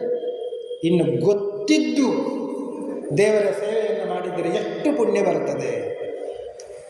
ಅವಶೇನಾಪಿ ಯತ್ ಕರ್ಮ ಕೃತಂ ಸ್ಯಾತ್ ಮಹತ್ ಫಲಂ ಜಾಯತೆ ಭೂಮಿ ದೇವೇಂದ್ರ ಕಿಂ ಪುನಃ ಶ್ರದ್ಧೆಯಾ ಕೃತಂ. ಗೊತ್ತಿಲ್ಲದೇನೆ ದೇವರ ಕಾರ್ಯ ಮಾಡಿದರೂ ಸಾಕು, ಅದರಿಂದಲೇ ಮಹತ್ತರ ಪುಣ್ಯ ಬರುತ್ತದೆ. ಇನ್ನು ಕಿಂ ಪುನಃ ಶ್ರದ್ಧೆಯಾ ಕೃತಂ, ಶ್ರದ್ಧೆಯಿಂದ ದೇವರ ಬಗ್ಗೆ ತಿಳಿದುಕೊಂಡು ಇಂಥದ್ದು ಮಾಡಿದರೆ ಇಂತಹ ಪುಣ್ಯ ಬರುತ್ತದೆ ಅಂತ ತಿಳಿದುಕೊಂಡು ಮಾಡಿದರೆ ಅದರಿಂದ ಎಷ್ಟು ಪುಣ್ಯ ಬರುತ್ತದೆ. ಆದ್ದರಿಂದ ಗುಡಿ ಗೋಪುರಗಳಲ್ಲಿ ಸೇವೆಯನ್ನು ಮಾಡಬೇಕು. ಅಲ್ಲಿ ಕಸ ಗುಡಿಸುವಂಥದ್ದು, ಸ್ವಚ್ಛ ಮಾಡುವಂಥದ್ದು, ದೀಪ ಹಚ್ಚುವಂಥದ್ದು, ಪ್ರದಕ್ಷಿಣೆ ನಮಸ್ಕಾರ ಬರುವಂಥದ್ದು ಮಾತ್ರವಲ್ಲ, ದೇವರ ಪಾತ್ರಾದಿಗಳನ್ನು ಸ್ವಚ್ಛ ಮಾಡುವಂಥದ್ದು, ಇದೆಲ್ಲವನ್ನು ಮಾಡಿದರೆ ಅವರಿಗೆ ಮುಂದಿನ ಜನ್ಮದಲ್ಲಿ ಒಳ್ಳೆಯ ಭಗವದ್ಭಕ್ತರಾಗುವಂತಹ ಯೋಗ ಭಾಗ್ಯ ಅದು ದೇವರು ಕೊಡುತ್ತಾನೆ. ಈ ರೀತಿಯಾಗಿ ಕಥೆಯನ್ನೆಲ್ಲ ಹೇಳಿ ಈ ವ್ರತಗಳಲ್ಲಿ ಶ್ರೇಷ್ಠವಾದ ವ್ರತ ಅದು ಏಕಾದಶಿ ವ್ರತ. ಅದರ ಬಗ್ಗೆ ಕೂಡ ಹೇಳ್ತಾ ಇದ್ದಾರೆ. ಇದು ಪೂರ್ವಾರ್ಧದಲ್ಲಿ ಸ್ವಲ್ಪ ಬರ್ತದೆ ಏಕಾದಶಿಯ ಮಹತ್ವ. ನಾರದ ಪುರಾಣದ ಉತ್ತರ ಭಾಗದಲ್ಲಿ ಬಹಳಷ್ಟು ಕಥೆಗಳು ಏಕಾದಶಿಯ ಬಗ್ಗೆ ಬರ್ತದೆ. ಒಂದು ಸಣ್ಣ ಆಖ್ಯಾನವನ್ನು ಹೇಳ್ತೇನೆ. ಏಕಾದಶಿಯ ಮಹತ್ವ ಎಷ್ಟು ಅಂದರೆ, ಏಕಾದಶ್ಯ ನಿರಾಹಾರ ಸ್ಥಿತ್ವ ಅದ್ಯಾಹಂ ಪರೇಹನಿ ಭೋಕ್ಷ್ಯಾಮಿ ಪುಂಡರೀಕಾಕ್ಷ ಶರಣಂ ಮೇ ಭವಾಚ್ಯುತ. ಈ ಒಂದು ಮಂತ್ರವನ್ನು ಹೇಳಿ ಏಕಾದಶಿ ಉಪವಾಸ ಮಾಡಬೇಕು ಅಂತ. ನಿಜವಾಗಿಯೂ ಏಕಾದಶಿ ವ್ರತ ಅಂದರೆ ಅದು 3 ದಿನಗಳಿಂದ ಕೂಡಿದ್ದು. ದಿನತ್ರಯ ವ್ರತ ಅಂತ ಹೆಸರು ಅದಕ್ಕೆ. ಮೊದಲ ದಿನ ಅಂದರೆ ದಶಮಿಯ ದಿನ 1 ಹೊತ್ತು ಊಟ, ಮರುದಿವಸ ಈ ಮಂತ್ರವನ್ನು ಹೇಳಿ ಪೂರ್ಣವಾಗಿ ಉಪವಾಸ ನಿರಾಹಾರ, ಮರುದಿವಸ 1 ಹೊತ್ತು ಊಟ. ಹೀಗೆ ಮಾಡಿದರೆ ಅದು ಒಂದು ಪೂರ್ಣ ಏಕಾದಶಿ. ಇದನ್ನು ಮಾಡಲಿಕ್ಕೆ ಆಗಲಿಲ್ಲ ಅಂದರೆ ಒಂದಾದರೂ ಮಾಡಬೇಕು, ಏಕಾದಶಿ ವ್ರತ ನಿರಾಹಾರನಾಗಿ ಇರುವಂಥ ಅದಾದರೂ ಮಾಡಬೇಕು. ಎಲ್ಲ ವರ್ಣದವರು ಮಾಡಬೇಕು ಅಂತ. ಇದು ಆಯಾ ವರ್ಣದವರು ಮಾಡಬೇಕು, ಬೇರೆ ವರ್ಣದವರು ಮಾಡಬಾರದು ಅಂತ ಇಲ್ಲ. ಎಲ್ಲ ಭಗವದ್ ಭಕ್ತರು ಈ ವ್ರತವನ್ನು ಮಾಡಲೇಬೇಕು.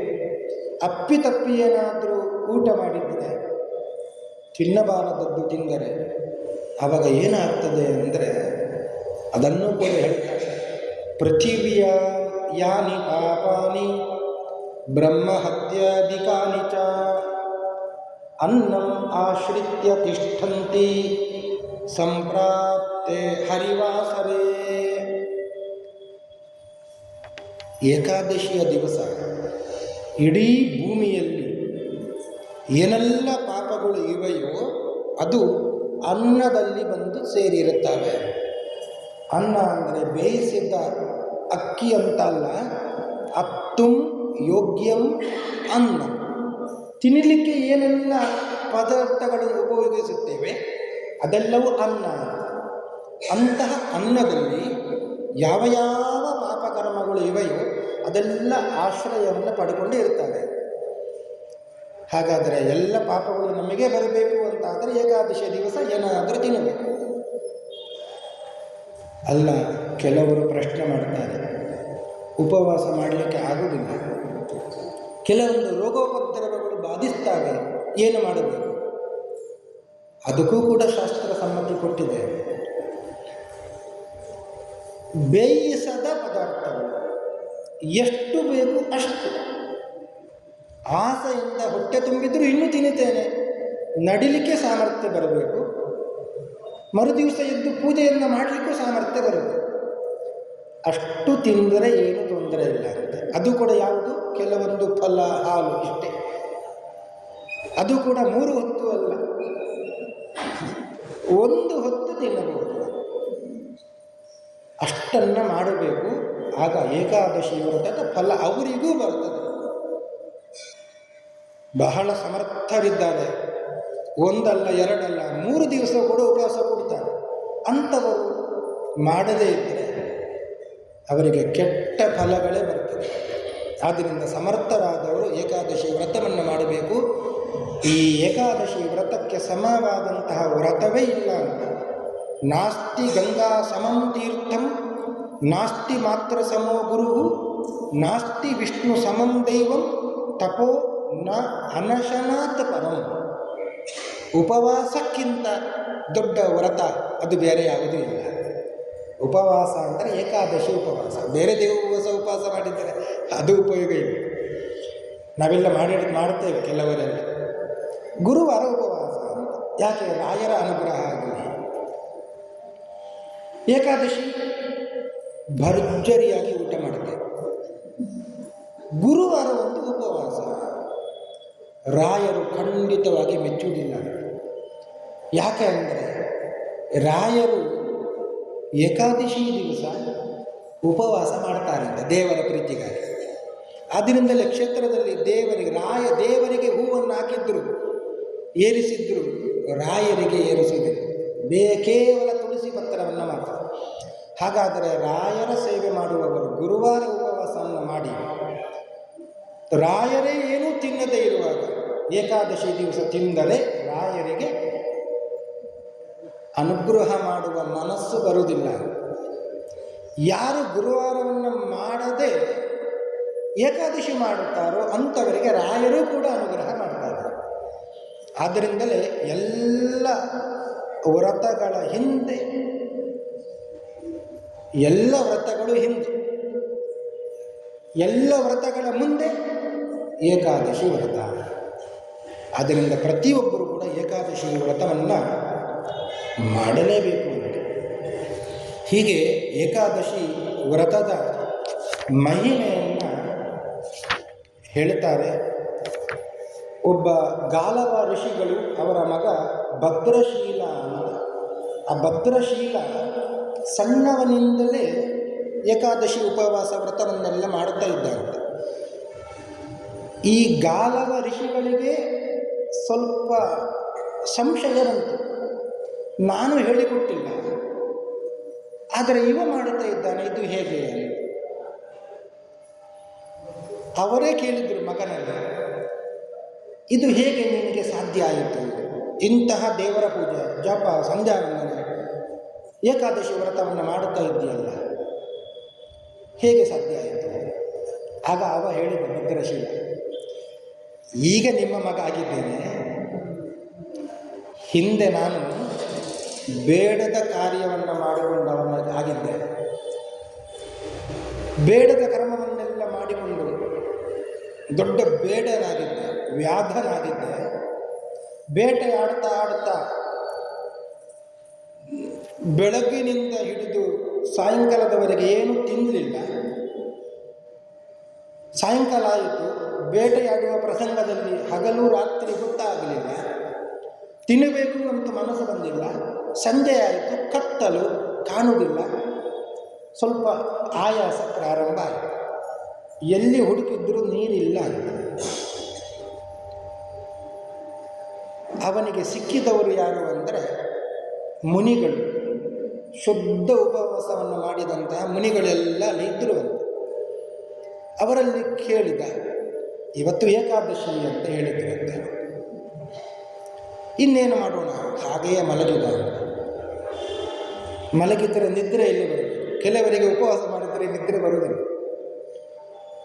ಜಾಗರಣೆಯಾಗಿ ಇರಬೇಕು ಅಂತ ಶಾಸ್ತ್ರ ಹೇಳ್ತದೆ. ನಿದ್ರೆ ಬಂದಿಲ್ಲ. ಆಹಾರ ಇಲ್ಲದೆ ಬೆಳಗ್ಗೆ ಆಗುವಾಗ ಮರಣವನ್ನು ಹೊಂದಿದ್ದ. ಯಮಲೋಕಕ್ಕೆ ಹೋದ. ಬೇಡವಾದ ಕಾರ್ಯವನ್ನೆಲ್ಲ ಮಾಡಿದ್ದಾನೆ. ಇವನಿಗೆ ಏನು ಶಿಕ್ಷೆ ಅಂದರೆ, ಚಿತ್ರಗುಪ್ತರು ಹೇಳಿದರು, ನಿಮಗೆ ಹೇಳುತ್ತೇನೆ ಅಂತ ತಪ್ಪು ತಿಳ್ಕೊಳ್ಳಬೇಡಿ, ಇವ ಗೊತ್ತಿದ್ದು ಗೊತ್ತಿಲ್ಲದೆಯೂ ಉಪವಾಸವನ್ನು ಮಾಡಿದ್ದಾನೆ, ಆದ್ದರಿಂದ ಇವನಿಗೆ ಶಿಕ್ಷೆ ಆಗಬಾರದು, ಇನ್ನು ನಿಮಗೆ ಬಿಟ್ಟಿದ್ದು ಅಂತ ಚಿತ್ರಗುಪ್ತರು ಹೇಳಿದರು. ಆಗ ಯಮಧರ್ಮರಾದ ಇವನಿಗೆ ಶಿಕ್ಷೆ ಬೇಡ ಅಂತ ಶಿಕ್ಷೆಯಿಂದ ಪಾರು ಮಾಡಿದ್ದರು ಅಂತ. ಯಾವಾಗ ಇದು? ಏನೂ ಗೊತ್ತಿಲ್ಲದೆ ಏಕಾದಶಿ ದಿವಸ ಉಪವಾಸ ಮಾಡಿ ಜಾಗರಣೆಯನ್ನು ಮಾಡಿದ ಕಾರಣ. ನಮಗೆಲ್ಲ ಗೊತ್ತಿದ್ದು ನಾವು ಏಕಾದಶಿಯನ್ನು ಮಾಡುವುದಿಲ್ಲ ಅಂತ ಆದರೆ ಎಂತಹ ಪಾಪ ನಮಗೆ ಬರುತ್ತದೆ, ಮಾತ್ರವಲ್ಲ ಎಂತಹ ನರಕ ಪ್ರಾಪ್ತಿ ಆಗ್ತದೆ. ಈ ಕಥೆಯನ್ನು ಆ ಭದ್ರಶೀಲ ಗಾಲವರಿಗೆ ಹೇಳಿದ. ಹೀಗೆ ಏಕಾದಶಿ ವ್ರತವನ್ನು ಎಲ್ಲರೂ ಮಾಡಲೇಬೇಕು ಅಂತ ಇರುವಂತಹ ವ್ರತ ಅದು ಏಕಾದಶಿ ವ್ರತ. ನಾರದರು ಈ ವ್ರತವನ್ನು ಮಾಡುತ್ತೇವೆ ಅಂತ ಸನಕಾದಿಗಳಲ್ಲಿ ಹೇಳಿದರು. ಇನ್ನು ಒಂದು ತೀರ್ಥದ ಮಹತ್ವ ಅದು ಎಷ್ಟು ಇದೆ. ನಾವೆಲ್ಲ ಗಂಗೆಯ ಮಹತ್ವವನ್ನೆಲ್ಲ ಕೇಳಿದ್ದೇವೆ. ವಿಷ್ಣು ಪಾದೋದಕ, ಆ ಪಾದೋದಕಕ್ಕೆ ಎಷ್ಟು ಮಹತ್ವ ಇದೆ ಅದನ್ನು ನಾರದ ಪುರಾಣ ತಿಳಿಸ್ತಾ ಇದೆ. ಹರಿಪಾದೋದಕಂ ಎಷ್ಟು ಕಣಮಾತ್ರಂ ಪಿಬೇದಪಿ ಸಹ ಸ್ನಾತಃ ಸರ್ವತೀರ್ಥೇಶು ವಿಷ್ಣೋ ಪ್ರಿಯತರಂ ಭವೇತ್. ಹರಿಪಾದೋದಕ ಪೂರ್ತಿ ಕುಡಿಬೇಕಂತ ಇಲ್ಲ, ಒಂದು ಬಿಂದು ನಮ್ಮ ದೇಹಕ್ಕೆ ಹೋದರೂ ಸಾಕು. ಹೋಗಲಿ, ದೇಹದ ಒಳಗೆ ಬೇಡ, ದೇಹಕ್ಕೆ ಪ್ರೋಕ್ಷಣೆ ಮಾಡಿಕೊಂಡರೂ ಸಾಕು. ಸಸ್ನಾತಃ ಸರ್ವತೀರ್ಥೇಶು, ಎಲ್ಲ ತೀರ್ಥಗಳಲ್ಲಿ ತೀರ್ಥಕ್ಷೇತ್ರಗಳಲ್ಲಿ ಸ್ನಾನ ಮಾಡಿದ ಪುಣ್ಯ ಬರ್ತದೆ. ಅದಕ್ಕೆ ಒಂದು ಮಂತ್ರ ಇದೆ ನಮ್ಮ ತೀರ್ಥ ತೆಗೆದುಕೊಳ್ಳುವಾಗ. ಅಕಾಲ ಮೃತ್ಯು ಶಮನಂ. ಅಕಾಲ ಮೃತ್ಯು ಶಮನಂ ಸರ್ವವ್ಯಾಧಿ ವಿನಾಶನಂ ಸರ್ವ ದುಃಖೋಪಶಮನಂ ವಿಷ್ಣು ಪಾದೋದಕಂ ಶುಭಂ. ನಾವು ಹೇಳುವುದಕ್ಕೂ ಈ ನಾರದ ಪುರಾಣದಲ್ಲಿ ಬರುವುದಕ್ಕೂ ಒಂದು ಶಬ್ದ ಹೆಚ್ಚು ಕಮ್ಮಿ ಇದೆ. ಆದರೂ ಈ ಮಂತ್ರ ಬಹಳ ಪ್ರಸಿದ್ಧವಾದ ಮಂತ್ರ. ಅಕಾಲ ಮೃತ್ಯು ಮಥನಂ ಅಂತ ಹೇಳ್ತೇವೆ, ಇಲ್ಲಿ ಶಮನಂ ಅಂತ ಇದೆ. ಅಕಾಲದಲ್ಲಿ ಬರುವ ಮೃತ್ಯು ಅದು ಪರಿಹಾರ ಆಗ್ತದೆ. ಅಕಾಲ ಮೃತ್ಯು ಶಮನಂ ಸರ್ವ ವ್ಯಾಧಿ ನಿವಾರಣೆ. ಏನಾದರೂ ವ್ಯಾಧಿ ಬಂದಿದೆ ಅಂದರೆ ಹರಿಪಾದೋದಕವನ್ನು ಸೇವನೆ ಮಾಡಿದರೆ ಸಾಕು, ವ್ಯಾಧಿ ಎಲ್ಲ ದೂರ ಹೋಗ್ತದೆ. ಅದರಲ್ಲಿಯೂ ಕೂಡ ಆ ಹರಿಪಾದೋದಕವನ್ನು ರಾಯರಿಗೆ ಅಭಿಷೇಕ ಮಾಡಿ ಆ ರಾಯರ ಪಾದೋದಕವನ್ನು ಮತ್ತೆ ಸ್ವೀಕಾರ ಮಾಡಿದರೆ ಎಲ್ಲ ರೋಗಗಳು ಪರಿಹಾರವಾಗ್ತದೆ. ಯಪ್ಪಿಬೆ ಜಲಮೇತೇನ ಸ್ತೋತ್ರೇಣೈವಾಭಿಮಂತ್ರಿತಂ ತಸ್ಯ ಕುಕ್ಷಿಗತಾಃ ದೋಷಾಃ ಸರ್ವೇ ನಶ್ಯಂತಿ ತತ್ಕ್ಷಣಾತ್. ರಾಯರ ಪಾದೋದಕವನ್ನು ಕುಡಿದರೆ, ಪಾನ ಮಾಡಿದರೆ ಅದೂ ಕೂಡ ವಿಷ್ಣು ಪಾದೋದಕ ನೀರು ಆಗಿರಬೇಕು, ಅದು ರಾಯರ ಮೇಲೆ ಬಿದ್ದಿರಬೇಕು. ಆ ಪಾದೋದಕವನ್ನು ನಾವು ಸೇವನೆ ಮಾಡಬೇಕು, ಎಲ್ಲ ರೋಗಗಳು ಪರಿಹಾರವಾಗ್ತದೆ. ಸರ್ವ ದುಃಖೋಪಶಮನ, ದುಃಖ ಎಲ್ಲ ಪರಿಹಾರವಾಗ್ತದೆ. ವಿಷ್ಣು ಪಾದೋದಕಂ ಶುಭಂ. ಅಂತಹ ವಿಷ್ಣು ಪಾದೋದಕ ಬಹಳ ಶುಭ. ಈ ರೀತಿಯಾಗಿ ಒಬ್ಬ ಬೇಡ ಗುಲಿಕ ಅಂತ ಒಬ್ಬ ಇದ್ದ. ಗುಲಿಕ ಅವ ಬೇಡ, ಅವ ಮಾಡಬಾರದ ಕೆಲಸವನ್ನು ಮಾಡ್ತಾ ಇದ್ದ. ಪರರನ್ನು ನಿಂದೆ ಮಾಡುವ ಕೆಲಸ, ಪರರ ದ್ರವ್ಯವನ್ನು ಅಪಹರಣ ಮಾಡುವ ಕೆಲಸ, ಪರಸ್ತ್ರೀಯರನ್ನು ಅಪಹರಣ ಮಾಡುವ ಕೆಲಸ. ಪರನಿಂದೆ, ಪರದ್ರವ್ಯ, ಪರಸ್ತ್ರೀ ಅಪಹರಣ, ಇದೇ ಅವನ ಕೆಲಸ.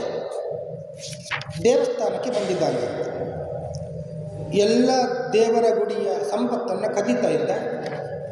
ಬಂದ ಗುಡಿಯ ಸಂಪತ್ತನ್ನು, ಬಂಗಾರವನ್ನು ಕದಿಬೇಕು ಅಂತ ಮನಸ್ಸಾಯಿತು. ಯಾರೂ ಇದ್ದಿಲ್ಲ. ಒಬ್ಬ ಋಷಿಗಳು ಇದ್ದರು, ಉತ್ತಂಕ ಋಷಿಗಳು, ಕಣ್ಣು ಮುಚ್ಚಿ ಕೂತಿದ್ದರು. ಅವರು ಕಣ್ಣು ಮುಚ್ಚಿದ್ದಾರೆ, ಸಂಪತ್ತನ್ನು ಅಪಹರಣ ಮಾಡುವ ಅಂತ ಯೋಚನೆ ಮಾಡಿದ.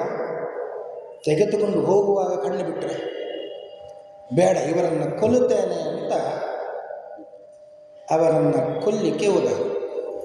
ಅವರ ಎದೆಗೆ ಪಾದವನ್ನು ಇಟ್ಟು ಕತ್ತಿಯನ್ನು ಎತ್ತಿದ್ದಾನೆ. ಆಗ ಆ ಉತ್ತಂಕ ಋಷಿಗಳು ಹೇಳಿದ್ದರು, ನಿಲ್ಲು, ಯಾಕೆ ಕೊಲ್ತಾ ಇದ್ದೆ? ನಾನೇನು ನಿನಗೆ ಮಾಡಿದ್ದೇನೆ? ಅಷ್ಟಾಗಿಯೂ ನೀನು ಕೊಲ್ಲುವ ಕಾರಣ ಏನು? ಸಂಪತ್ತನ್ನು ಕದಿಬೇಕು. ಯಾಕೆ ಕದಿಬೇಕು? ಹೆಂಡತಿ ಮಕ್ಕಳನ್ನು ಸಾಕಬೇಕು, ಹೌದಾ?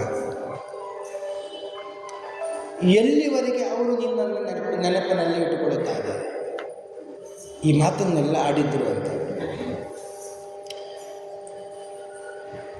ನೀನು ಯಾವಾಗಲೂ ಸಂಪತ್ತನ್ನು ತರ್ತಾ ಇದ್ದರೆ ನಿನ್ನನ್ನು ನೆನಪಲ್ಲಿ ಇಟ್ಕೊಳ್ತಾರೆ.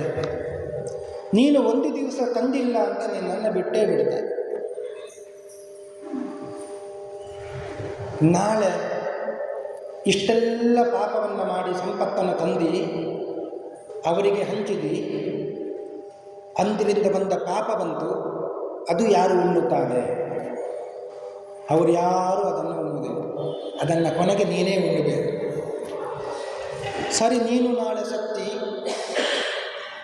ನಿನ್ನನ್ನು ಅಗ್ನಿಯಲ್ಲಿ ಹಾಕಿದ್ದರು, ಅವರೆಲ್ಲ ಬಂದರು, ಮತ್ತೆ ಕ್ರಮೇಣ ತುಪ್ಪದ ಊಟವನ್ನು ಮಾಡಲಿಕ್ಕೆ ಪ್ರಾರಂಭ ಮಾಡಿದರು. ಸ್ಮಶಾನ ವೈರಾಗ್ಯ ಎಲ್ಲರಿಗೂ ಬರುವಂಥದ್ದು. ಅಲ್ಲಿ ಇರುವ ತನಕ ಮಾತ್ರ.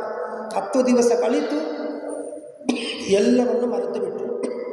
ಮತ್ತೆ ಹೊಸ ಜೀವನ ಪ್ರಾರಂಭವೇ. ನಾವು ನಾಳೆ ಹೋಗ್ತೇವೆ ಎಂಬ ಯೋಚನೆಯೇ ಇಲ್ಲದೆ ಚೆನ್ನಾಗಿ ಬದುಕುತ್ತಾ ಇರುತ್ತೆ.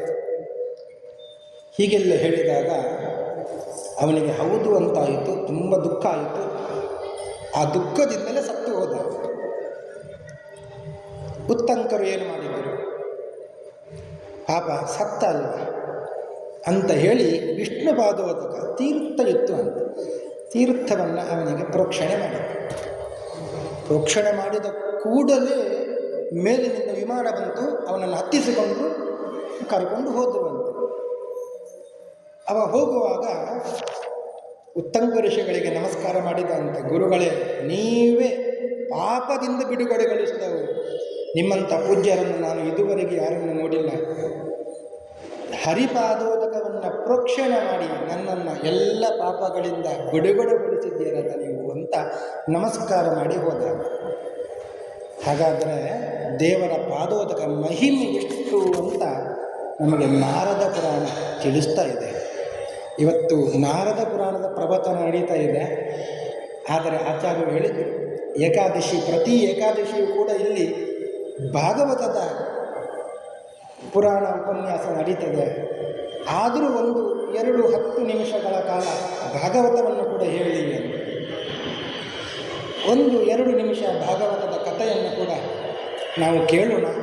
ಏಕಾದಶಿಯ ದಿವಸ ಪುರಾಣ ಶ್ರವಣಕ್ಕೆ ಮಹತ್ವ, ಅದರಲ್ಲಿ ಕೂಡ ಭಾಗವತ ಶ್ರವಣಕ್ಕೆ ಇನ್ನಷ್ಟು ಮಹತ್ವ. ಎಲ್ಲ ವ್ರತಗಳಲ್ಲಿ ಏಕಾದಶಿ ವ್ರತವನ್ನು ಮಾಡಿದರೆ ಹೇಗೂ ಹೆಚ್ಚುಗಾರಿಕೆಯೋ, ಹಾಗೆಯೇ ಎಲ್ಲ ಪುರಾಣಗಳಲ್ಲಿ ಭಾಗವತ ಪುರಾಣವನ್ನು ಶ್ರವಣ ಮಾಡಿದರೆ ಅದು ಹೆಚ್ಚುಗಾರಿಕೆ. ಇದೇ ಸನತ್ ಕುಮಾರರು ನಾರದರಿಗೆ ಉಪದೇಶ ಮಾಡುತ್ತಾ ಇರುವಂಥದ್ದು. ಅದೇ ಸನತ್ ಕುಮಾರರು ಅವರ ಕಥೆ ಭಾಗವತದಲ್ಲಿ ಬರುತ್ತದೆ.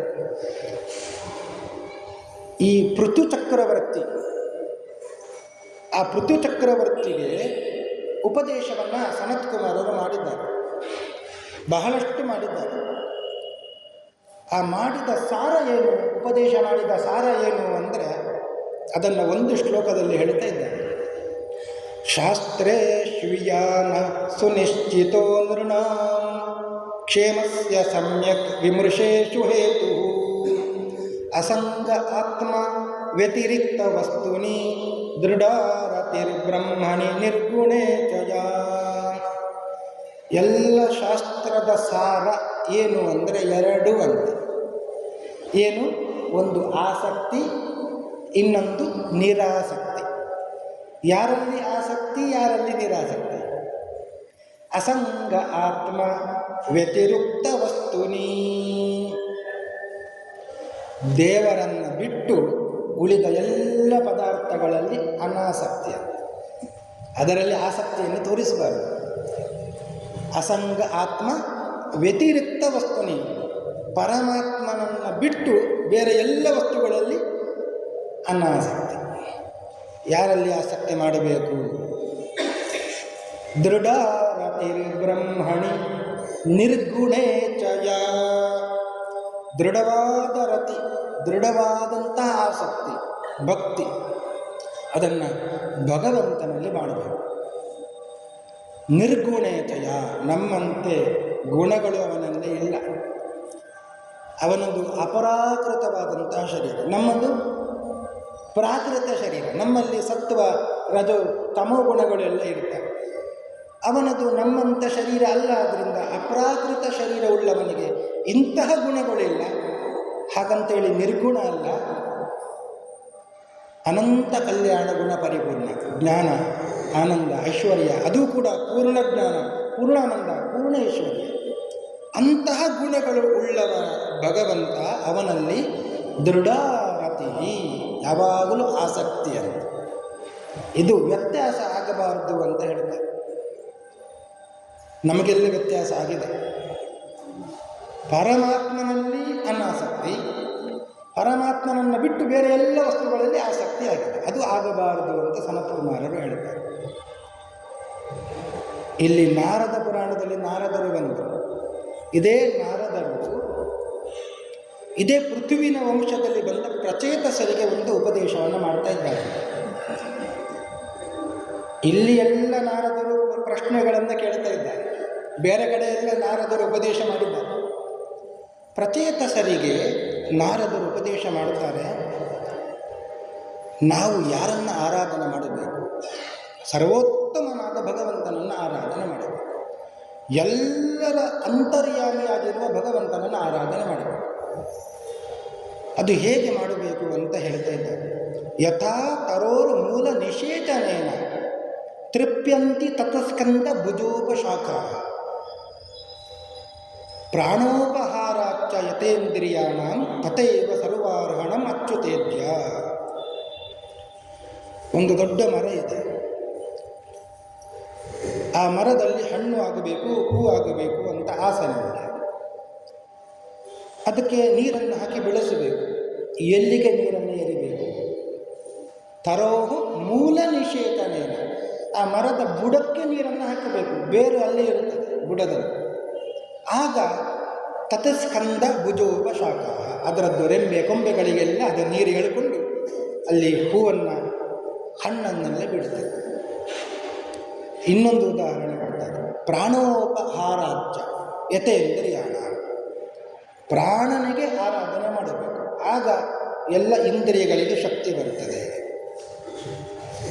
ಹೊಟ್ಟೆಗೆ ಆಹಾರ ಹಾಕಬೇಕು. ಆಗ ದೇಹದಲ್ಲಿ ಇರುವ ಇಂದ್ರಿಯಗಳಿಗೆ ಶಕ್ತಿ ಬರುತ್ತದೆ. ಇಂದ್ರಿಯಗಳು ಒಮ್ಮೆ ಯೋಚನೆ ಮಾಡಿದ್ದಾವೆ ಅಂತ, ನಾವು ಎಷ್ಟು ಕ್ರಿಯಾಶೀಲರಾಗಿದ್ದೇವೆ. ಎಲ್ಲಿ ಆಹಾರ ಇದೆ ಅದನ್ನು ಕಣ್ಣು ನೋಡುತ್ತದೆ, ಕಾಲು ಅಲ್ಲಿಗೆ ಹೋಗ್ತದೆ, ಅದನ್ನು ಕೈ ತರುತ್ತದೆ, ಕೈ ತಂದು ಬಾಯಿಗೆ ಹಾಕ್ತದೆ, ಬಾಯಿ ಅದನ್ನು ತಿನ್ನುತ್ತದೆ, ಹೊಟ್ಟೆಗೆ ಹೋಗ್ತದೆ. ಎಷ್ಟು ಕೆಲಸ! ಇಂದ್ರಿಯಗಳು ಬಹಳ ಕ್ರಿಯಾಶೀಲರಾಗಿದ್ದಾರೆ. ಒಂದು ದಿವಸ ಅವೆಲ್ಲ ಸೇರಿಕೊಂಡು ಒಂದು ಸಭೆಯನ್ನು ಮಾಡಿದ್ದರು. ನಾವು ಎಷ್ಟು ಕ್ರಿಯಾಶೀಲರಾಗಿದ್ದೇವೆ, ಹೊಟ್ಟೆ ಮಾತ್ರ ಸುಮ್ಮನೆ ತುಂಬಿಸಿಕೊಳ್ಳುತ್ತಾ ಇದೆ, ಏನು ಕೆಲಸ ಮಾಡುತ್ತಾ ಇಲ್ಲ. ನಮ್ಮಷ್ಟೇ ಕ್ರಿಯಾಶೀಲ ಆಗಬೇಕು ಅದು ಕೂಡ. ಆದರೆ ನಾವು ಕಷ್ಟಪಡೋದು, ತಿನ್ನೋದು, ಹೊಟ್ಟೆ ತುಂಬಿಸಿಕೊಳ್ಳೋದು, ಅದು ನಾವೆಲ್ಲ ಮುಷ್ಕರ ಮಾಡೋಣ. ಕಣ್ಣು ನೋಡಿಲ್ಲ, ಕಾಲು ಹೋಗಿಲ್ಲ, ಕೈ ತಂದಿಲ್ಲ, ಬಾಯಿ ತಿಂದಿಲ್ಲ, ಹೊಟ್ಟೆಗೆ ಏನು ಸೇರಿಲ್ಲ. ಒಂದು ದಿವಸ ಆಯಿತು, 2 ದಿವಸ ಆಯಿತು, ಏನೂ ಸಮಸ್ಯೆ ಆಗಲಿಲ್ಲ. ಒಂದು ದಿವಸ ಉಪವಾಸ ಮಾಡಿ ಏನೂ ಸಮಸ್ಯೆ ಆಗೋದಿಲ್ಲ. ಒಮ್ಮೊಮ್ಮೆ 2 ಏಕಾದಶಿ ಬಂದರೂ ಅಷ್ಟು ಸಮಸ್ಯೆ ಆಗೋದಿಲ್ಲ. 3 ಉಪವಾಸ ಮಾಡಬೇಕು ಅಂತ ಆದಾಗ ಸ್ವಲ್ಪ ಯೋಚನೆ ಮಾಡಬೇಕಾಗ್ತದೆ. ಮರು ದಿವಸ ಪೂಜೆ ಮಾಡಲಿಕ್ಕೆ ಆಗ್ತದೋ ಇಲ್ಲವೋ ಅಂತ. ಹಾಗೆಯೇ 2 ದಿವಸ ಒಳಗೆ ಸಮಸ್ಯೆ ಆಗಲಿಲ್ಲ. 3ನೇ ದಿವಸ ಇಂದ್ರಿಯಗಳಿಗೆ ಸಮಸ್ಯೆ ಆಯಿತು. ಕಣ್ಣು ತೋರ್ತಾ ಇಲ್ಲ, ನಡಿಲಿಕ್ಕೆ ಆಗ್ತಾ ಇಲ್ಲ, ಕೈಗಳಿಗೆ ಕೆಲಸ ಮಾಡಲಿಕ್ಕೆ ಆಗ್ತಾ ಇಲ್ಲ, ಬಾಯಲ್ಲಿ ಏನು ಹೇಳಲಿಕ್ಕೆ ಆಗ್ತಾ ಇಲ್ಲ. ಆವಾಗ ಗೊತ್ತಾಯಿತು, ಹೊಟ್ಟೆ ತುಂಬಿದ್ರೆ ಮಾತ್ರ ನಮ್ಮ ಕೆಲಸ ಕಾರ್ಯಗಳು. ನಾವು ಕ್ರಿಯಾಶೀಲರಾಗಿರಬೇಕು ಅಂತಾದರೆ ಹೊಟ್ಟೆಗೆ ಆಹಾರ ಹೋಗಬೇಕು, ಅದು ಇಲ್ಲದೇ ಇದ್ದರೆ ಇಲ್ಲ. ಹಾಗೆಯೇ ತಥೈವ ಸರ್ವಾರ್ಹಣಂ ಅಚ್ಯುತೇಜ್ಯ. ಈ ಇಡೀ ಜಗತ್ತು ವೃಕ್ಷಕ್ಕೆ ಮೂಲ ಯಾರು? ಇಡೀ ಬ್ರಹ್ಮಾಂಡಕ್ಕೆ ಮೂಲ ಯಾರು? ಅದು ಭಗವಂತ, ಸರ್ವೋತ್ತಮನಾದಂಥ ಶ್ರೀಹರಿ.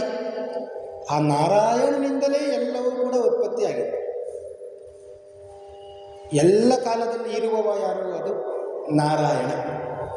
ಹಾಗಾದರೆ ನಾರಾಯಣನಿಂದಲೇ ಬ್ರಹ್ಮಾಂಡ ಸೃಷ್ಟಿಯಾಯಿತು.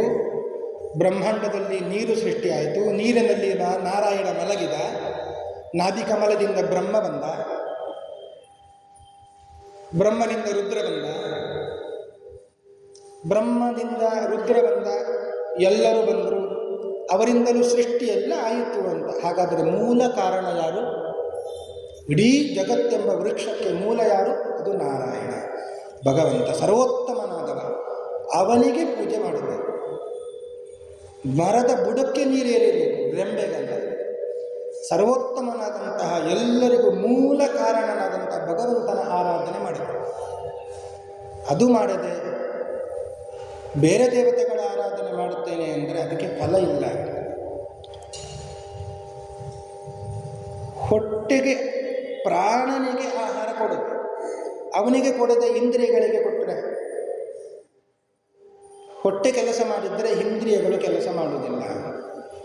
ಅದನ್ನೇ ಶ್ರೀಮದಾಚಾರ್ಯರು ಒಂದು ಕಡೆ ಹೇಳ್ತಾರೆ, ಪರಿವಾರತಯ ಗ್ರಾಹ್ಯ ಅಪಿ ಹೇಯ ಪ್ರಧಾನತಃ. ವಿಷ್ಣುವನ್ನೇ ಪೂಜೆ ಮಾಡ್ತಾ ಕೂತರೆ ಬೇರೆ ದೇವತೆಗಳು ಬೇಡುವ ನಮಗೆ? ಯಾರನ್ನು ಮಾಡಬಾರದ ಆರಾಧನೆ? ಗಣಪತಿ ಆರಾಧನೆ, ರುದ್ರದೇವರ ಆರಾಧನೆ, ಸರಸ್ವತಿ ಆರಾಧನೆ, ಯಾರನ್ನ ಆರಾಧನೆ ಮಾಡಬಾರದ? ಇಲ್ಲ, ಮಾಡಬೇಕು. ಅಪಿ ಹೇಯ ಪ್ರಧಾನತಃ, ಪ್ರಧಾನವಾಗಿ ಆರಾಧನೆ ಮಾಡೋದು ಬಿಡಬೇಕು. ಪ್ರಧಾನವಾಗಿ ಎಲ್ಲರ ಒಳಗೆ ಇರುವ ಸರ್ವೋತ್ತಮನಾದಂತಹ ಹರಿಯನ್ನು ಆರಾಧನೆ ಮಾಡಿ ಅವನ ಪರಿವಾರತೆಯ ಬೇರೆ ಎಲ್ಲ ದೇವತೆಗಳಿಗೆ ಆರಾಧನೆಯನ್ನು ಪೂಜೆಯನ್ನು ಮಾಡಲೇಬೇಕು. ಇದು ಮಾಡಿದರೆ ಇದು ಭಗವಂತನಿಗೂ ಸಂತೋಷ, ಅವನ ಅನುಗ್ರಹ ನಮಗೆ ಆಗ್ತದೆ. ಭಾಗವತದಲ್ಲಿ ಚತುರ್ಸ್ಕಂದದಲ್ಲಿ ಬಂದಿದೆ, ರುದ್ರದೇವರನ್ನು ಅವಮಾನ ಮಾಡಿದ ದಕ್ಷನಿಗೆ ಎಂತಹ ಪರಿಸ್ಥಿತಿ ಬಂತು. ರುದ್ರದೇವರಿಗೆ ಸ್ಥಾನವನ್ನು ಕೊಟ್ಟಿಲ್ಲ, ಅಗ್ನಿಯಲ್ಲಿ ಆಹುತಿಯನ್ನು ಕೂಡ ಕೊಟ್ಟಿಲ್ಲ. ಅವನೇ ಸಾಯಬೇಕಾದ ಪರಿಸ್ಥಿತಿ ಬಂತು. ಮತ್ತೆ ಬರಬೇಕಾದದ್ದು ರುದ್ರದೇವರೇ ಬಂದು ಮತ್ತೆ ಅವನನ್ನು ಬದುಕಿಸಿ ಮತ್ತೆ ಯಾಗ ಮಾಡಿಸಿದ್ರು. ನಿಂತಹ ಯಾಗ ನಡೀತು. ಆಗ ಬಂದ ಅಂತ ನಾರಾಯಣ. ಎಲ್ಲರೂ ಬಂದು ಎದ್ದು ನಿಂತರು. ಹಿಂದೆ ಒಬ್ಬ ಯಾಗ ಮಾಡಿದ್ದ, ಆ ಯಾಗಕ್ಕೆ ನಾರಾಯಣ ಬಂದಿಲ್ಲ ಅಂತ. ಯಾಕೆ ಬಂದಿಲ್ಲ? ರುದ್ರದೇವರಿಗೆ ಸ್ಥಾನ ಕೊಟ್ಟಿಲ್ಲ, ಆದ್ದರಿಂದ ಬಂದಿಲ್ಲ. ಈಗ ಯಾಗ ನಡೀತು, ರುದ್ರದೇವರು ಅಲ್ಲಿ ಇದ್ದಾರೆ. ಆಗ ಭಗವಂತನು ಬಂದ. ಎಲ್ಲರೂ ಎದ್ದು ನಿಂತು ಗೌರವಿಸಿದ್ರು. ಅಂದರೆ ನಾರಾಯಣನೇ ಸರ್ವೋತ್ತಮ, ಅವನ ಪೂಜೆಯನ್ನೇ ಮಾಡಬೇಕು. ಪರಿವಾರತೆಯ ಬ್ರಹ್ಮ ರುದ್ರಾದಿಗಳ ಪೂಜೆಯನ್ನು ಮಾಡಲೇಬೇಕು. ಮಾಡದೇ ಇರುವ ಹಾಗೆ ಇಲ್ಲ. ಎಲ್ಲಿ ಯಾರ್ಯಾರಿಗೆ ಸ್ಥಾನವನ್ನು ಕೊಡಬೇಕು ಅದನ್ನು ಕೊಡಲೇಬೇಕು ಅಂತ ಈ ಒಂದು ಸಂದೇಶವನ್ನು ಭಾಗವತ ನಮಗೆ ನಾರದರ ಮೂಲಕ ಕೊಡುತ್ತಾ ಇದೆ ಅಂತ ಹೇಳ್ತಾ ಇವತ್ತಿನ ಈ ಉಪನ್ಯಾಸವನ್ನು ಮುಗಿಸ್ತಾ ಇದ್ದೇನೆ. ಶ್ರೀಕೃಷ್ಣಾರ್ಪಣಮಸ್ತು. ಹರಯೇ ನಮಃ.